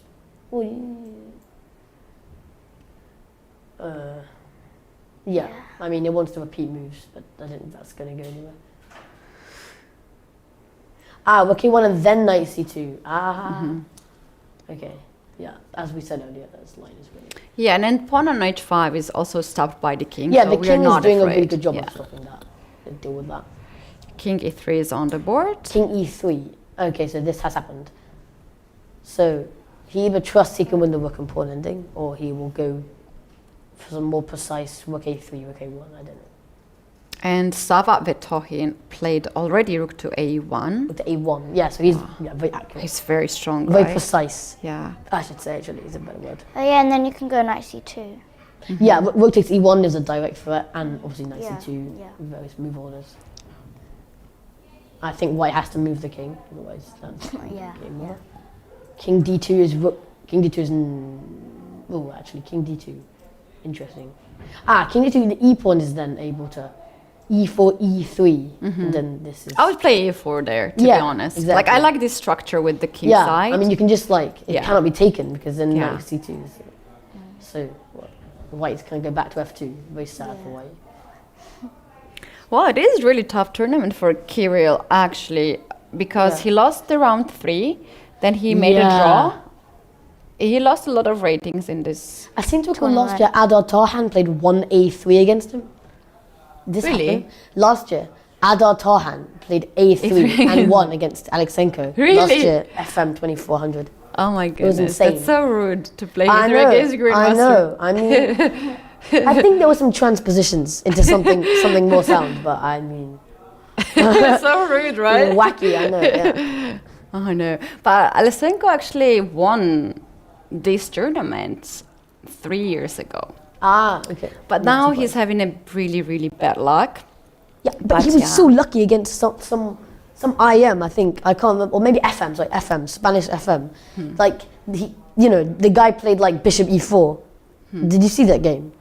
The guy played like Bishop E4, and then Alexenko went from like -4 to equalized, went knight takes C5, and then the guy hung a piece, and then he resigned. yeah. So it was such a swindle.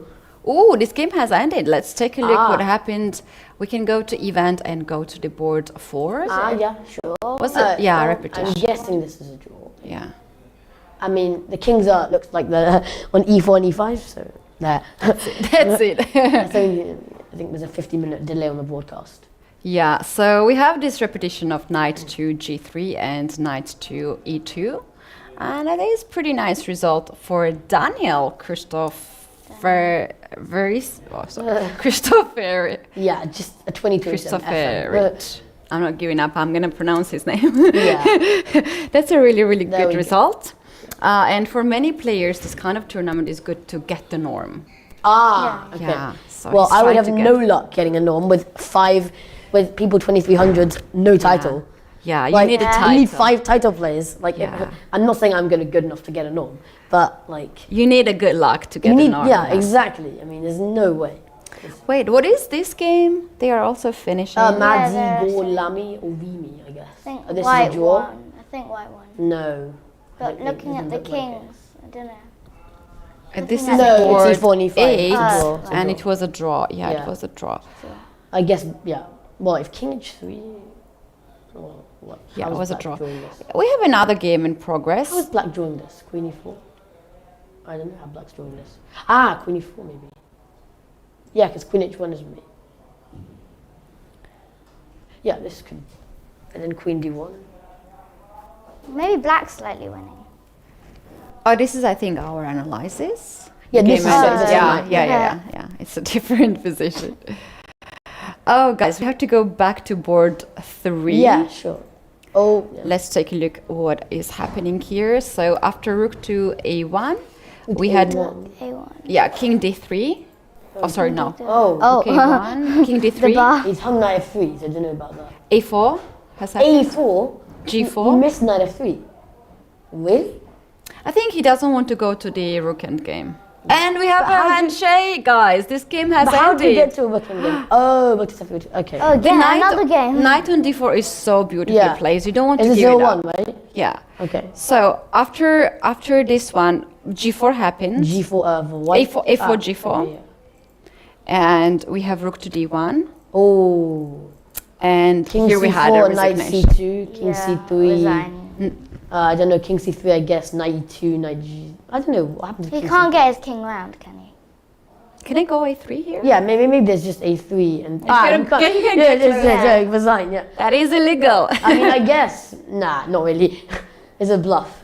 Wow, Big look bluff. at this. Sava Vetohin. I mean, this guy is gonna. I see he was an IM like a month ago, but I mean, he's clearly. He became a Grandmaster grandmaster title, and yeah. he's only 15 years old. I think he's younger. He's born in 2010. Let me No, he's check. 14. Yeah, he's 14, I think. He's born 10. He's born 2009 and he's 15. He's born 2009. Yes. Oh my God, 1st of January. That's insane. No, they just have it for everyone. Oh, I don't know when is their birthday. Well, I'm 5th of January, so I mean. Okay, that's cool. So this game is down This as game is well. done, yeah. So that means Chepena. that Sava Vetohin is joining the leaders. We have Lidi Vetohin, Gira Musard, Gorstein, Mauriti. How many of them? 6 people, right? Already sharing the first place. And this game ended in a draw. We have to now focus, guys, on the board 6. That's important. Actually, this game is apparently just. Oh wow! So we have some more moves here. Let me tell you. I wish you what could see the happened. clocks on it. We can go full screen. Let's go to full screen. Okay. And we can take a look. How do you go to that? We have to go here on full screen and zoom a little bit more. There Oh, we you're go. doing. Okay, sorry. Yeah. Oh, so he's about to flag. Is it like No, 30 it's, seconds or 8 minutes? 8 minutes, 30 seconds. Yeah. yeah. Oh, it's 4 minutes. Look how David is nervous. He's biting his nails. Yeah, He's very nervous. trying to look away from the board. Bishop b2. Who's mute? Okay, so black's just played knight g7. So why can't you just take this b7? Interesting. So what is the last move? So my last move was knight g7. Can you go to the game as like chessboard so yeah, you can sure. see? It's more 44, 97. Yeah. We have h4. Wow. So he's scared of rook c8 if you take on. Yeah. But can't we just take on b7? I think Rook c8, to- rook c7. Rook to d8. Rook d8. Oh, rook d8. Interesting. So he's going h4, the idea, the king Yeah. 2, and then rook b7. Rook And then d8 anyway. Rook d8 anyway. Okay, bishop e3, I'm presuming. Bishop f4. Oh, yeah, okay. Oh, wow. White is. Rook d4. This is currently the position what we have. Okay. So, first question is, no, we can't do any of this. No, absolutely not. This is just, yeah. Black can put the rook on b4 and there's nothing we can do. How about bishop g3? Bishop g3, maybe king g6 for knight f5. I'm not sure. I like that. Yeah. Actually, now we can cheat. Yeah. Let's go. Yeah, okay. We can cheat here. Yeah, exactly. King g6, rook takes b7, knight f5 as we said. King h2. But the thing is, like, how are you actually promoting this pawn? I mean, you're gonna have to get your king, right? The king over there. Good Yeah, luck but with that. You guys, can How else? No, there's no way the king is getting over there. Pigs fly. No. Maybe you can go rook b8 and then push. Yeah, you can go rook b8, but the, Oh, and then you move the rook out the way because the bishop. yeah, is but still- the king is going to come back if needed. Or the knight can take the bishop after as well. So the moment white plays b7, black is coming the king to g7 Yeah. h7. That's just a common theme. Yeah. So you know these endgames. Over then check. Well, in fact, interesting thing is usually king f7 would lose, but maybe in this case it doesn't lose because knight g7. Wait, I can still promote, no? No, but I'll take the pawn, and then if you go rook h7, Ah! so you That's don't even need. brilliant. Yeah, I mean you don't even need to play. You're kings. good at endgames. Do you often work in the endgame? Well, I mean, if you check my game today, you Yeah. may take that back. Let's not check that game. I mean, it was a one, but yeah. Okay, tell me what is the like your routine to work out in just like opening, tactics, endgames. How you work Well, I mean, usually? well, I mean, for endgame, sometimes I see a super jam called Luke McShane, and he kind of helps with these kind of specific endgame lessons. For example, when the rook is behind a pawn, put the king here, or when to leave the pawn on the 6th rank, not push to a 7th rank, and these kind of basic kind of motifs. But then, in some game, the rook was on the side of the pawn, and I tried to waste some tempi because I thought that was a thing, and then I just lost. So I was like, what happened? Because the rook is on the side of the pawn is different. So this is how we kind of look at different. I think rook and pawn endings, like if I have an extra pawn, I actually have quite good results in winning, even if it's technically a draw. Because Yeah. you know you can leave the pawn on 6th rank, the king will come like this, and then the rook has to be sacrificed for the pawn, Yeah. and then the side defending has to like have enough play with the pawns, but is often not possible in time scrambles. Yeah. So And that's then quite very useful. often people make. so I quite like mistakes. these kind of. Yeah. I mean, actually, there's bishop and knight mate, of course, which I'm not 100% sure. I think I can do it, but I mean, I've seen like the English women's champion like didn't do it in the last round of the British this year. It's like it's a bit insane. Like I'm not Yeah. sure. Like, I mean, it's kind of rare, but Yeah, it's true, but like sometimes when the nerves, yeah. you are getting tired. Also, you have no time, and it is Actually- very difficult to play end games, right? So Yes. When I was a little, one of the best exercises that I was doing with my brother, because I also have a brother, younger brother. We were playing end games, only pawn end games. We had just pawns, the first, second Pawn rank, breakthroughs and stuff. and it was the best thing we were doing. Like, we had so much fun, but we were just the little ones by the time, and it was so good exercise to like learn the end games. I wonder if we can like. This is actually Is this the we have stuff last. happened? No, last move we have Rook here d4 is is still- rook d4. Yeah, white is thinking. Okay. Actually, maybe White we is can, thinking.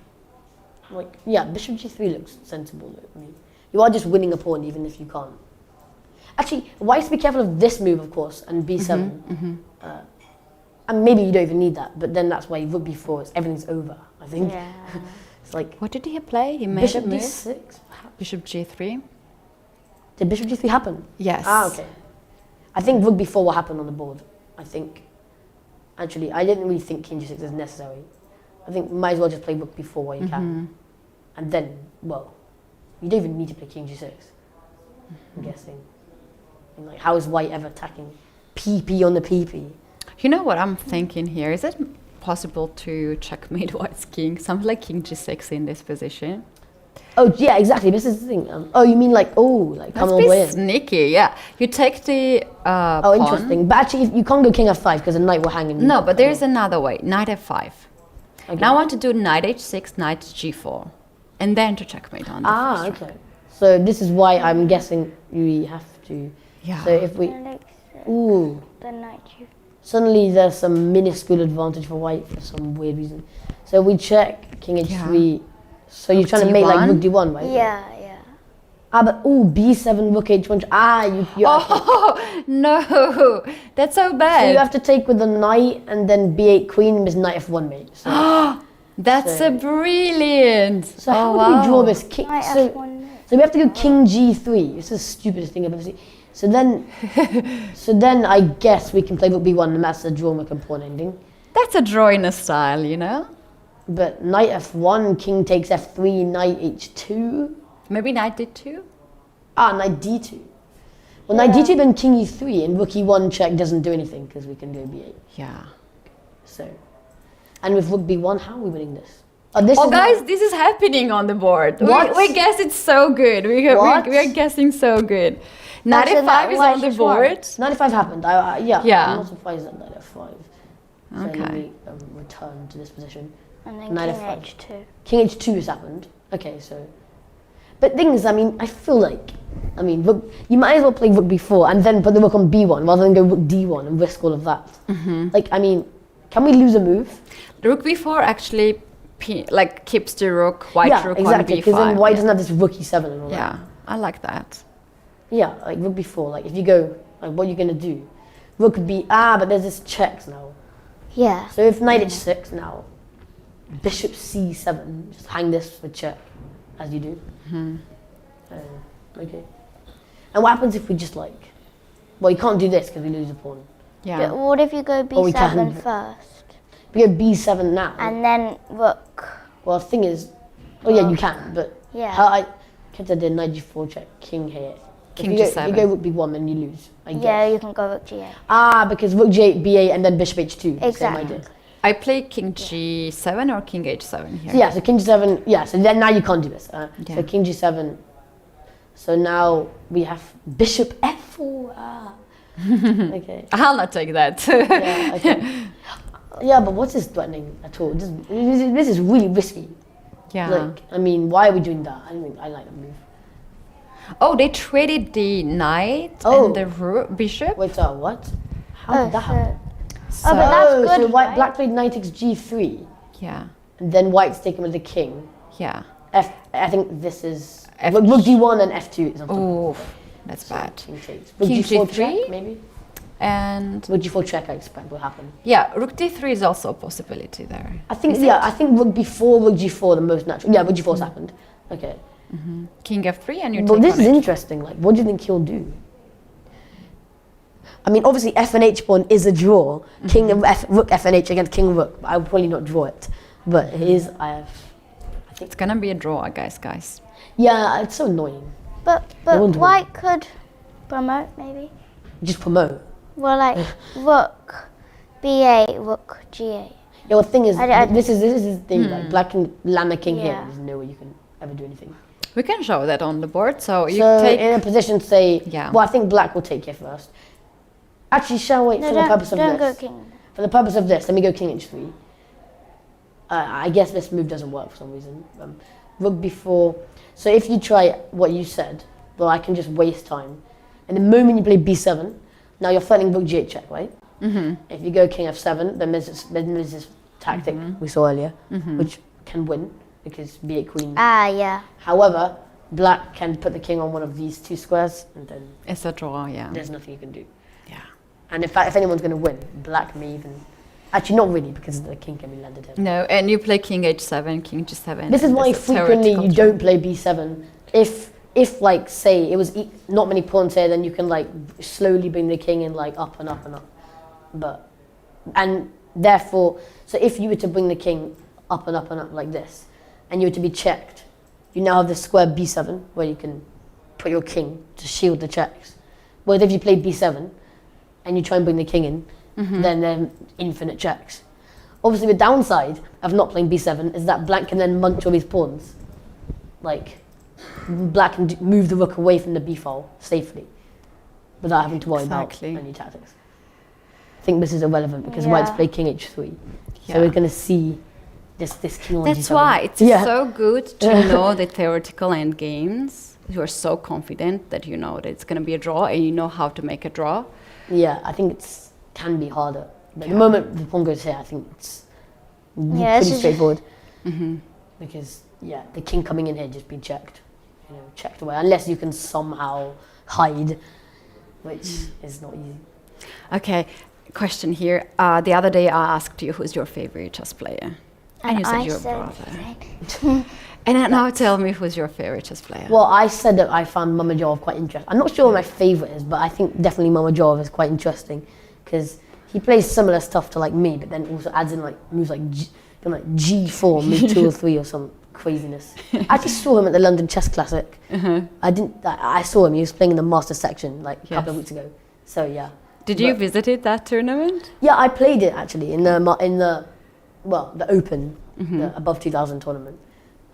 Yeah, obviously I had to take Alright. a buy for school, a buy or two, and stuff like that. But Yeah, let's talk about that. How you guys are combining school and the chess? Is it difficult? My school just lets me go half day on one of the day and then skip the last day. Are you a big star at the school? As you are a chess player and traveling around the world? I'm actually the best in my school. Really? I know. You have a there's good not grades. that. Yeah, there's not that many chess lovers or players in my school. But yeah. That's good. What about you? Do you have some difficulties too? just put the king on 5. You are into chess, yeah? Typical chess player. He just ignored everything we just looked at. And he goes king f5, Yeah. or like king g7. Yeah, exactly. But you know what? There's another way here. When you have f pawn, But well, you can put in you can front. shield, yeah. yeah. We Yeah. forgot about that third way to do that. Yeah, there's just, I mean, it depends on the situation, of course. You can never make a rule of thumb. Well, you can make rules of thumb, but you can't make a Yeah. black and white. But yeah.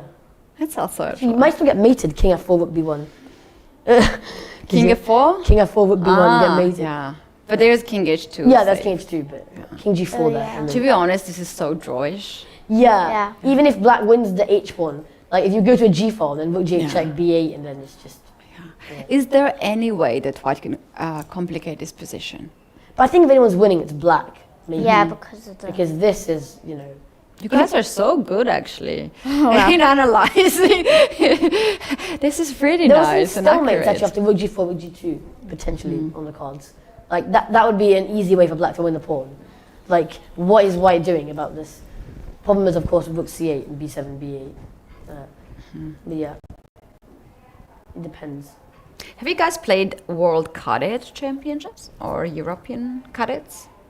Oh, the World Cadet. Youth. I've World played like Youth. Rapid and Blitz. I don't think I've. The thing is, by the time like I actually wanted to do that, it was like it only goes to under 12 as the highest cadet. Otherwise, you have to do the world youth champion. Yeah, exactly. But then I see some people like the CM, they're like 2,000 or something, and I always like never understand. But I think if you do well in an event, then they say that you can get 2,000 and claim the title just there and then. If you become, I became the world champion, and they gave me the title. They just give it to you. Yeah, gift. Well, Here's your gift, take it. And I took it. Thank you very much. I mean, I've just achieved my WFM title. You did? Yeah. You're trolling me. Well, yeah, You're trolling. I got 2100. I like to think I'm WFM, but yeah, I think, yeah. You need to have 2100 to get. Yeah, I got the WFM title now. Are you going to? What is your plan? What title do you want to get? If anything, WCM, but later, as because like it's too early, anyways. It's so cute. Okay, what is happening here? We have Rook G4 check. Okay, so no, ooh. It's just draw. Even King H2 is draw. Yeah. Okay, they took. Wait, what happened? Well, King King H3 and oh, Rook so they were G4. repeating. H3. Boring. You guys handshake each other, finish this game, go have dinner, because you need to energy for last 2 rounds, right? Last 2 rounds are so important. Yes. I wonder if one of them in particular is like wanting to play on. Back to the chess. We were always talking about the chess. So what happens if like in a situation where we take the H pawn, like this is still a draw? It is still a draw. There's nothing, not okay. He goes B7. Ah, okay. Oh, you went. Oh, you mean? Oh, sorry. You mean in the analysis position? No, Oh, not no, here. he played When the B7. king is on H3, here. So King H3 So King H3, and Rook B4. Rook B4, B7. B7. Okay, yeah. So I guess, well, threatening nothing. Well, he might want to go Rook H8. Yeah, that's true actually. But Yeah. then I think Rook this is a nice trade because perhaps, there's a small chance. But I King think F4 is on the board. with enough. Oh, King F4. Oh wow. Now Rook F8 though. Now this is just a dead draw. Yeah. Yeah. You Rook take F8 the Rook is- pawn. F8. Rook F8, Rook B6, Rook takes F6 check would win for white. But that's not going to happen. Yeah, this is just not interesting. Wait, but if you go Rook B6, you can promote, right? As in, no, Rook F8, and then you said Rook B6. Yes, you take on F6 first. I think it would be the Oh, no, yeah. but you can promote. Actually, you can also promote, exactly. Yeah. Okay, guys, I have a tricky question to you. What is the chess rule that you find really silly and you want to change it, if there is any? I quite like the rules, to be honest. There are some mathematical rules that can be good and can be bad. So I wouldn't say I want to change this rule. But okay, I don't want to go off on too much of a thing here, but I'm not sure if you're aware, like, K-Factor is 40 because we're juniors, right? Yes. But if in a month, if K-Factor times number of games exceeds 700, then K-Factor is the highest possible number where K times N does not exceed 700. So there's a complicated rule. Basically, if you play too many games, your K-Factor reduces in a month, which can be a bit annoying. Like if you play 18 games, K is 38, for example. Really? It's a bit weird. But it has its pros and cons. Like sometimes I'm really bad in this month. Like in this last blitz, I lost to I scored like 1.5 out of 5 against like some Indian players who are like way low weighted than me, which is not good for weighting. But I know, tell people about that. Yeah, I know. They took all my rating. By playing all the blitz tournaments, I can play so many games that reduce my K factor a lot. So therefore, I'm basically going to lose less points. So I'm playing the blitz tonight.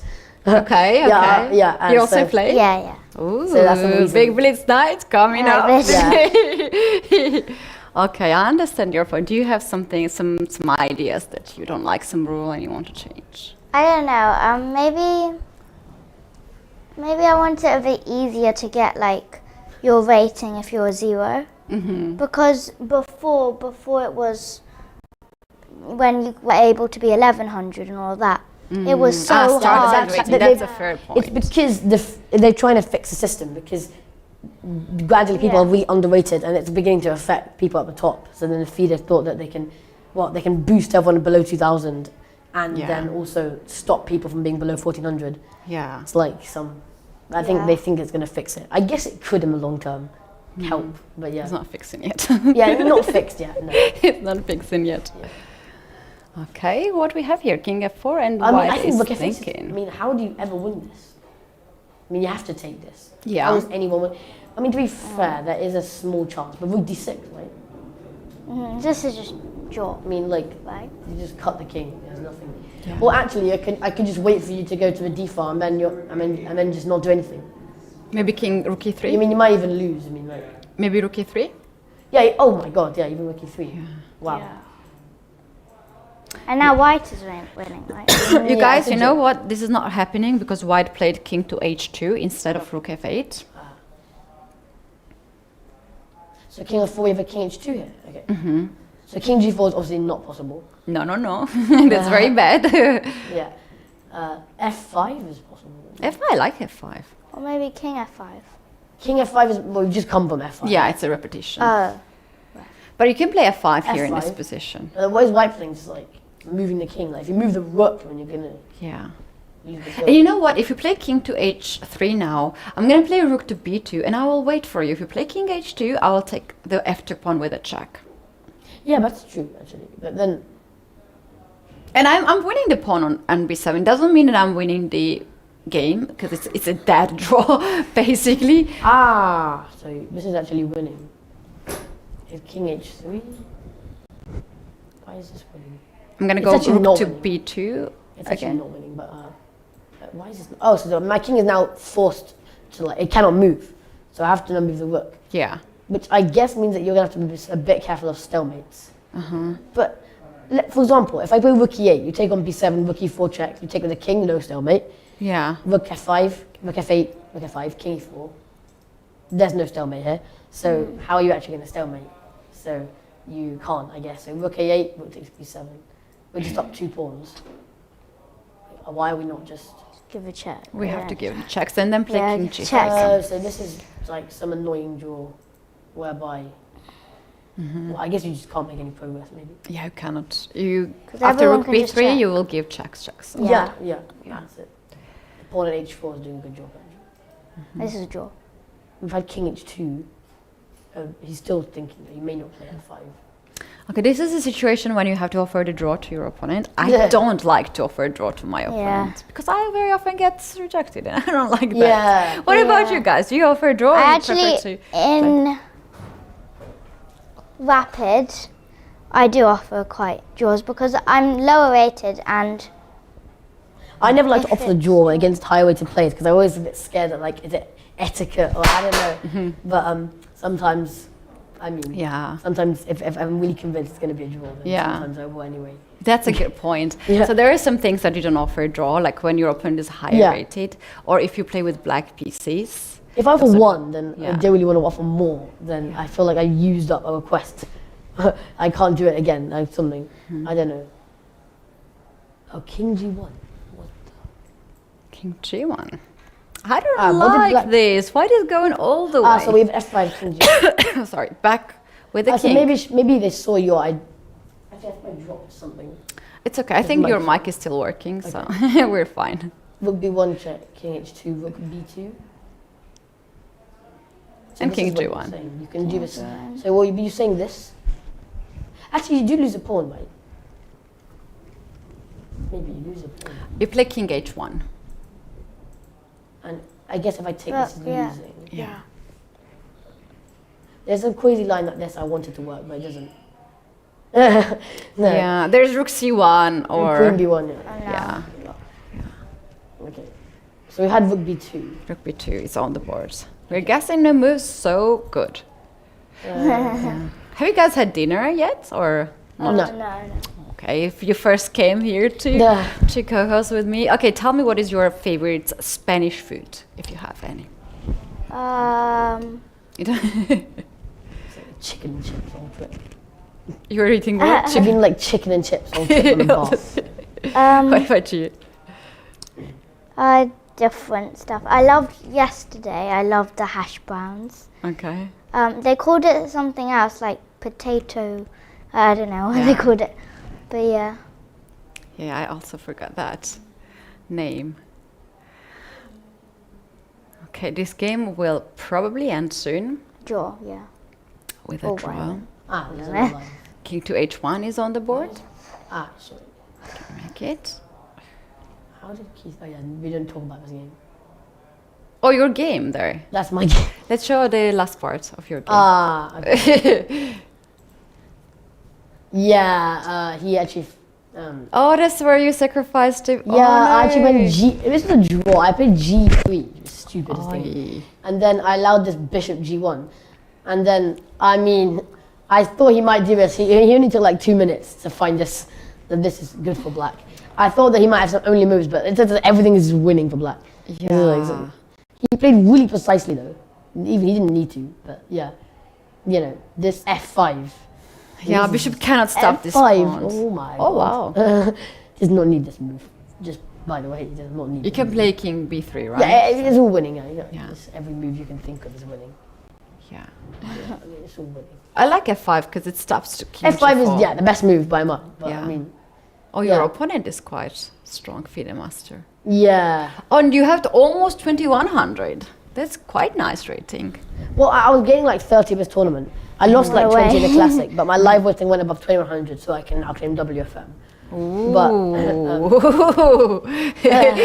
You're really going for the title. yeah. 100%. Okay. Okay. Can we see your game too? Because it was really, really nice. Oh, you want me?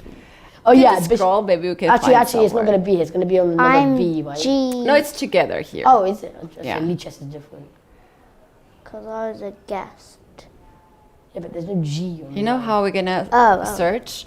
We're gonna go to the on the side. There is this search button, like Oh, no, sorry. games. Ah, Do this you see one very is- small? Very small, but my mouse doesn't reach there. Yeah, do that. And now we spell the last name The, with a click there. sorry. Okay. Oh. Maybe last name. But maybe I will come up. Put Patel. Oh, only you come up. These are all my games. Even this one wasn't even live. Some of them were not live. This is not live. How does it Oh, I don't know where I am. Oh yeah. This Yeah, is the one maybe you were yesterday. in the group B because you play in the group Yeah. B. Yeah, This is the one yesterday. Yeah. But it wasn't a live board.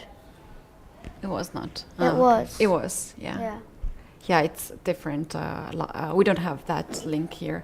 Group B. Okay, let's go back to the board 3 because this. Do you like my guy is queen gonna- e8? Yeah. Show me that. Look, I have a queen e8 here. In this position. Yeah, this is my game yesterday. Oh, nice. So you want to play queen f7? Yeah, queen e8 is just like queen f7, knight d6, rook takes d5. There's so many threats. There's nothing you can do about it. Oh, And he had queen no time. 6 then and knight Yeah. f7. Okay. There's Beautiful. nothing you can do about it. Oh yeah, knight. Well, you. Oh my goodness, 2350. Yeah, but not title. What is this? It's like, no norm. Okay. Wait, we've had some moves on that. This game. Yeah, let's go board 3. Oh, what have I done? Okay. That's fine. Yeah. Board- just board 3? scroll. Sorry, board 4. Yeah, board 4. Yeah. Okay. No, board 6. Oh, sorry. Oh my god. How do I? Go back to where you are. Let's Yeah. go in here. Yeah. So what we have here is king h2. Rook b5? No, some moves happened. Ah, the pawn's on f5. What is this? Yeah. The pawn's on F5? F5. King King g1, rook b2, king h1, Rook b6. rook b6, king g1. And they're repeating the moves. Ah, now. okay. Yeah. That's it. We're gonna have a hand check. Let's go full screen now, and we're gonna see the final moments of this game. And I think draw will be offered. But no one's speaking.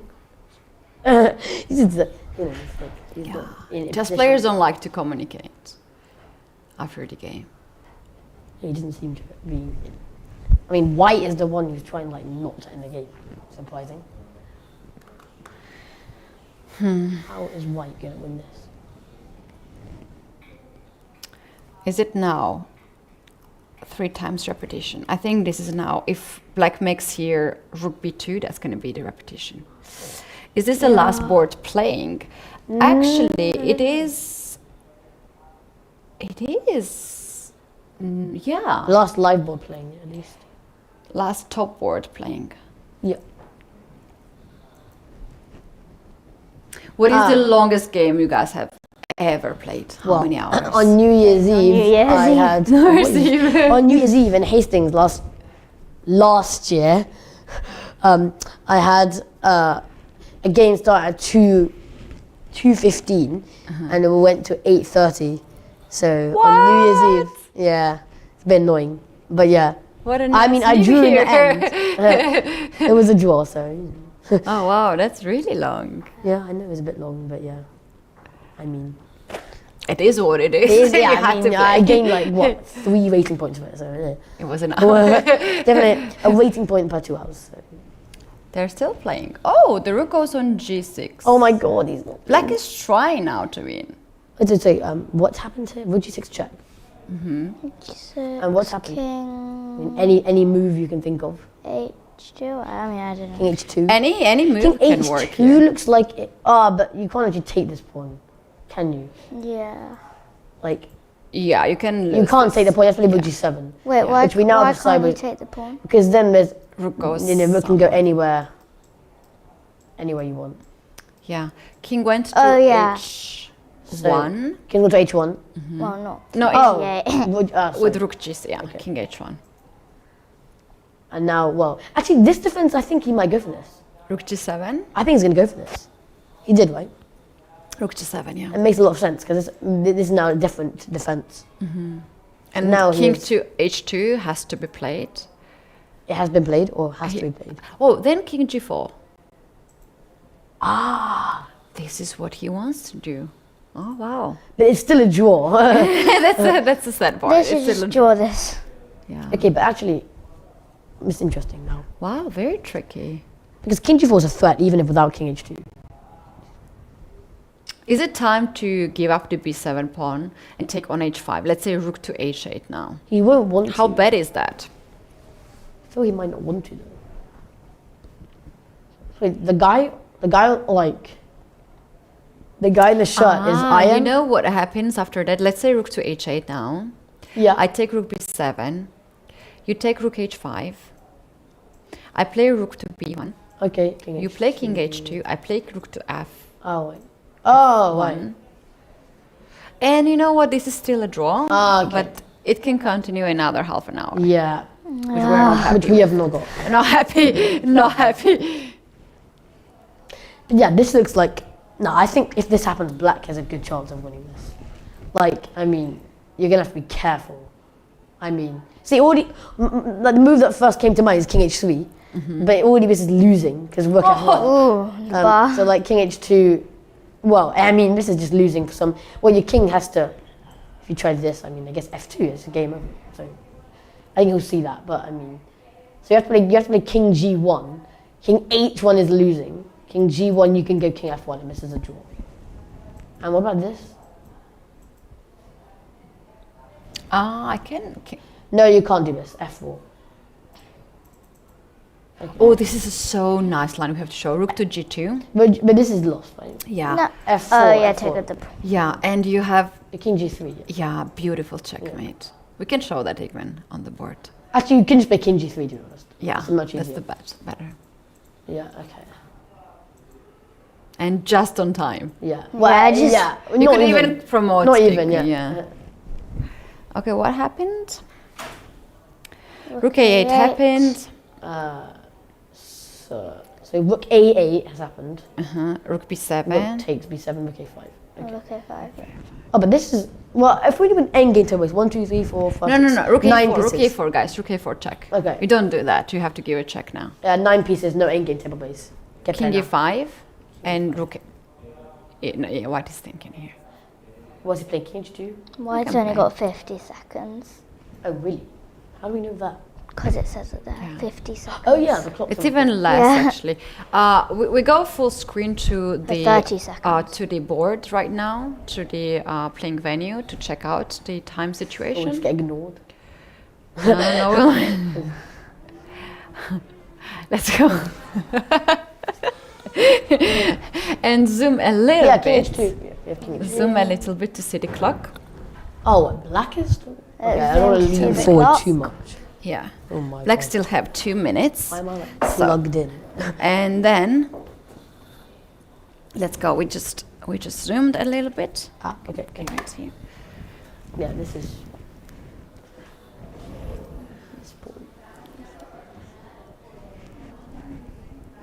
They look quite calm, right? They are not nervous because they know it's a draw.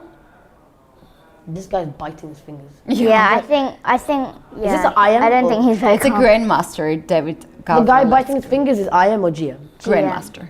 Oh, so the IM is pushing.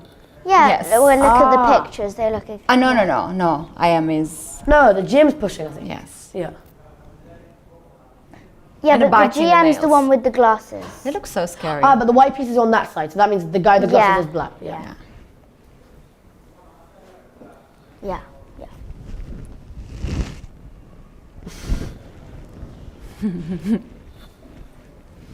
She's lovely. Lovely pink glasses I just here. got them today. Oh, boy's You gonna got it flag. today? Yeah. I got the earrings today too. You got- Oh, I went love to them. shopping. Oh, Oh yeah, I always rook want to. G7. Okay, it's going to try and go rook G2 in order to change the position from Sorry. equal to equal. Rook G2 check. King H3, rook G7. You can wear it actually. Look at you. Wow, it looks really cool. So he's now threatening a drawn line after rook G2 check, rook takes F2. His threat is a draw. But it's... so King H3. So rook G2, with stalemate. Rook G2 is rook E4 check. Yeah. Oh, guys, they are saying that you two would be great chess streamers. Look at that. But look, rook G2, then white has this rubbish, right? Oh, that's beautiful, yes. Yeah, I mean, so... Wait, so what's happening? We've lost... So we've had King H3, rook G1. I mean, like... I didn't really see what this is going to do. Rook F1 is King G3. I mean, you actually lost this one. Let's Oh, what is get the going on board here? back so we can see what is the position. Yeah, we'll zoom out, please. Well, we can also, once again, get ignored. They are reacting on my voice. Yeah, Let's get. Just kidding. that's funny. Right. Okay, rook to G1. So yeah, rook G1. What? The engine to here. Oh! Guys, it's a blunder. Oh my god, rook H1, F4, rook H3! Oh my god! He did not just blunder that. He did not That just was a blunder that. complete draw. That's insane. Oh my goodness! He did not just blunder that. Oh my god! That's mental. He just hung that. He just hung that. He just hung this tactic. K3 is the worst move you could play. It's a checkmate. Of all moves. Oh god, he looks so. That's like a Oh punch. no, I don't That- want to feel That is a punch in that the face. situation. What is this? Oh my god! Oh no, the resignation! Oh It was a draw. no!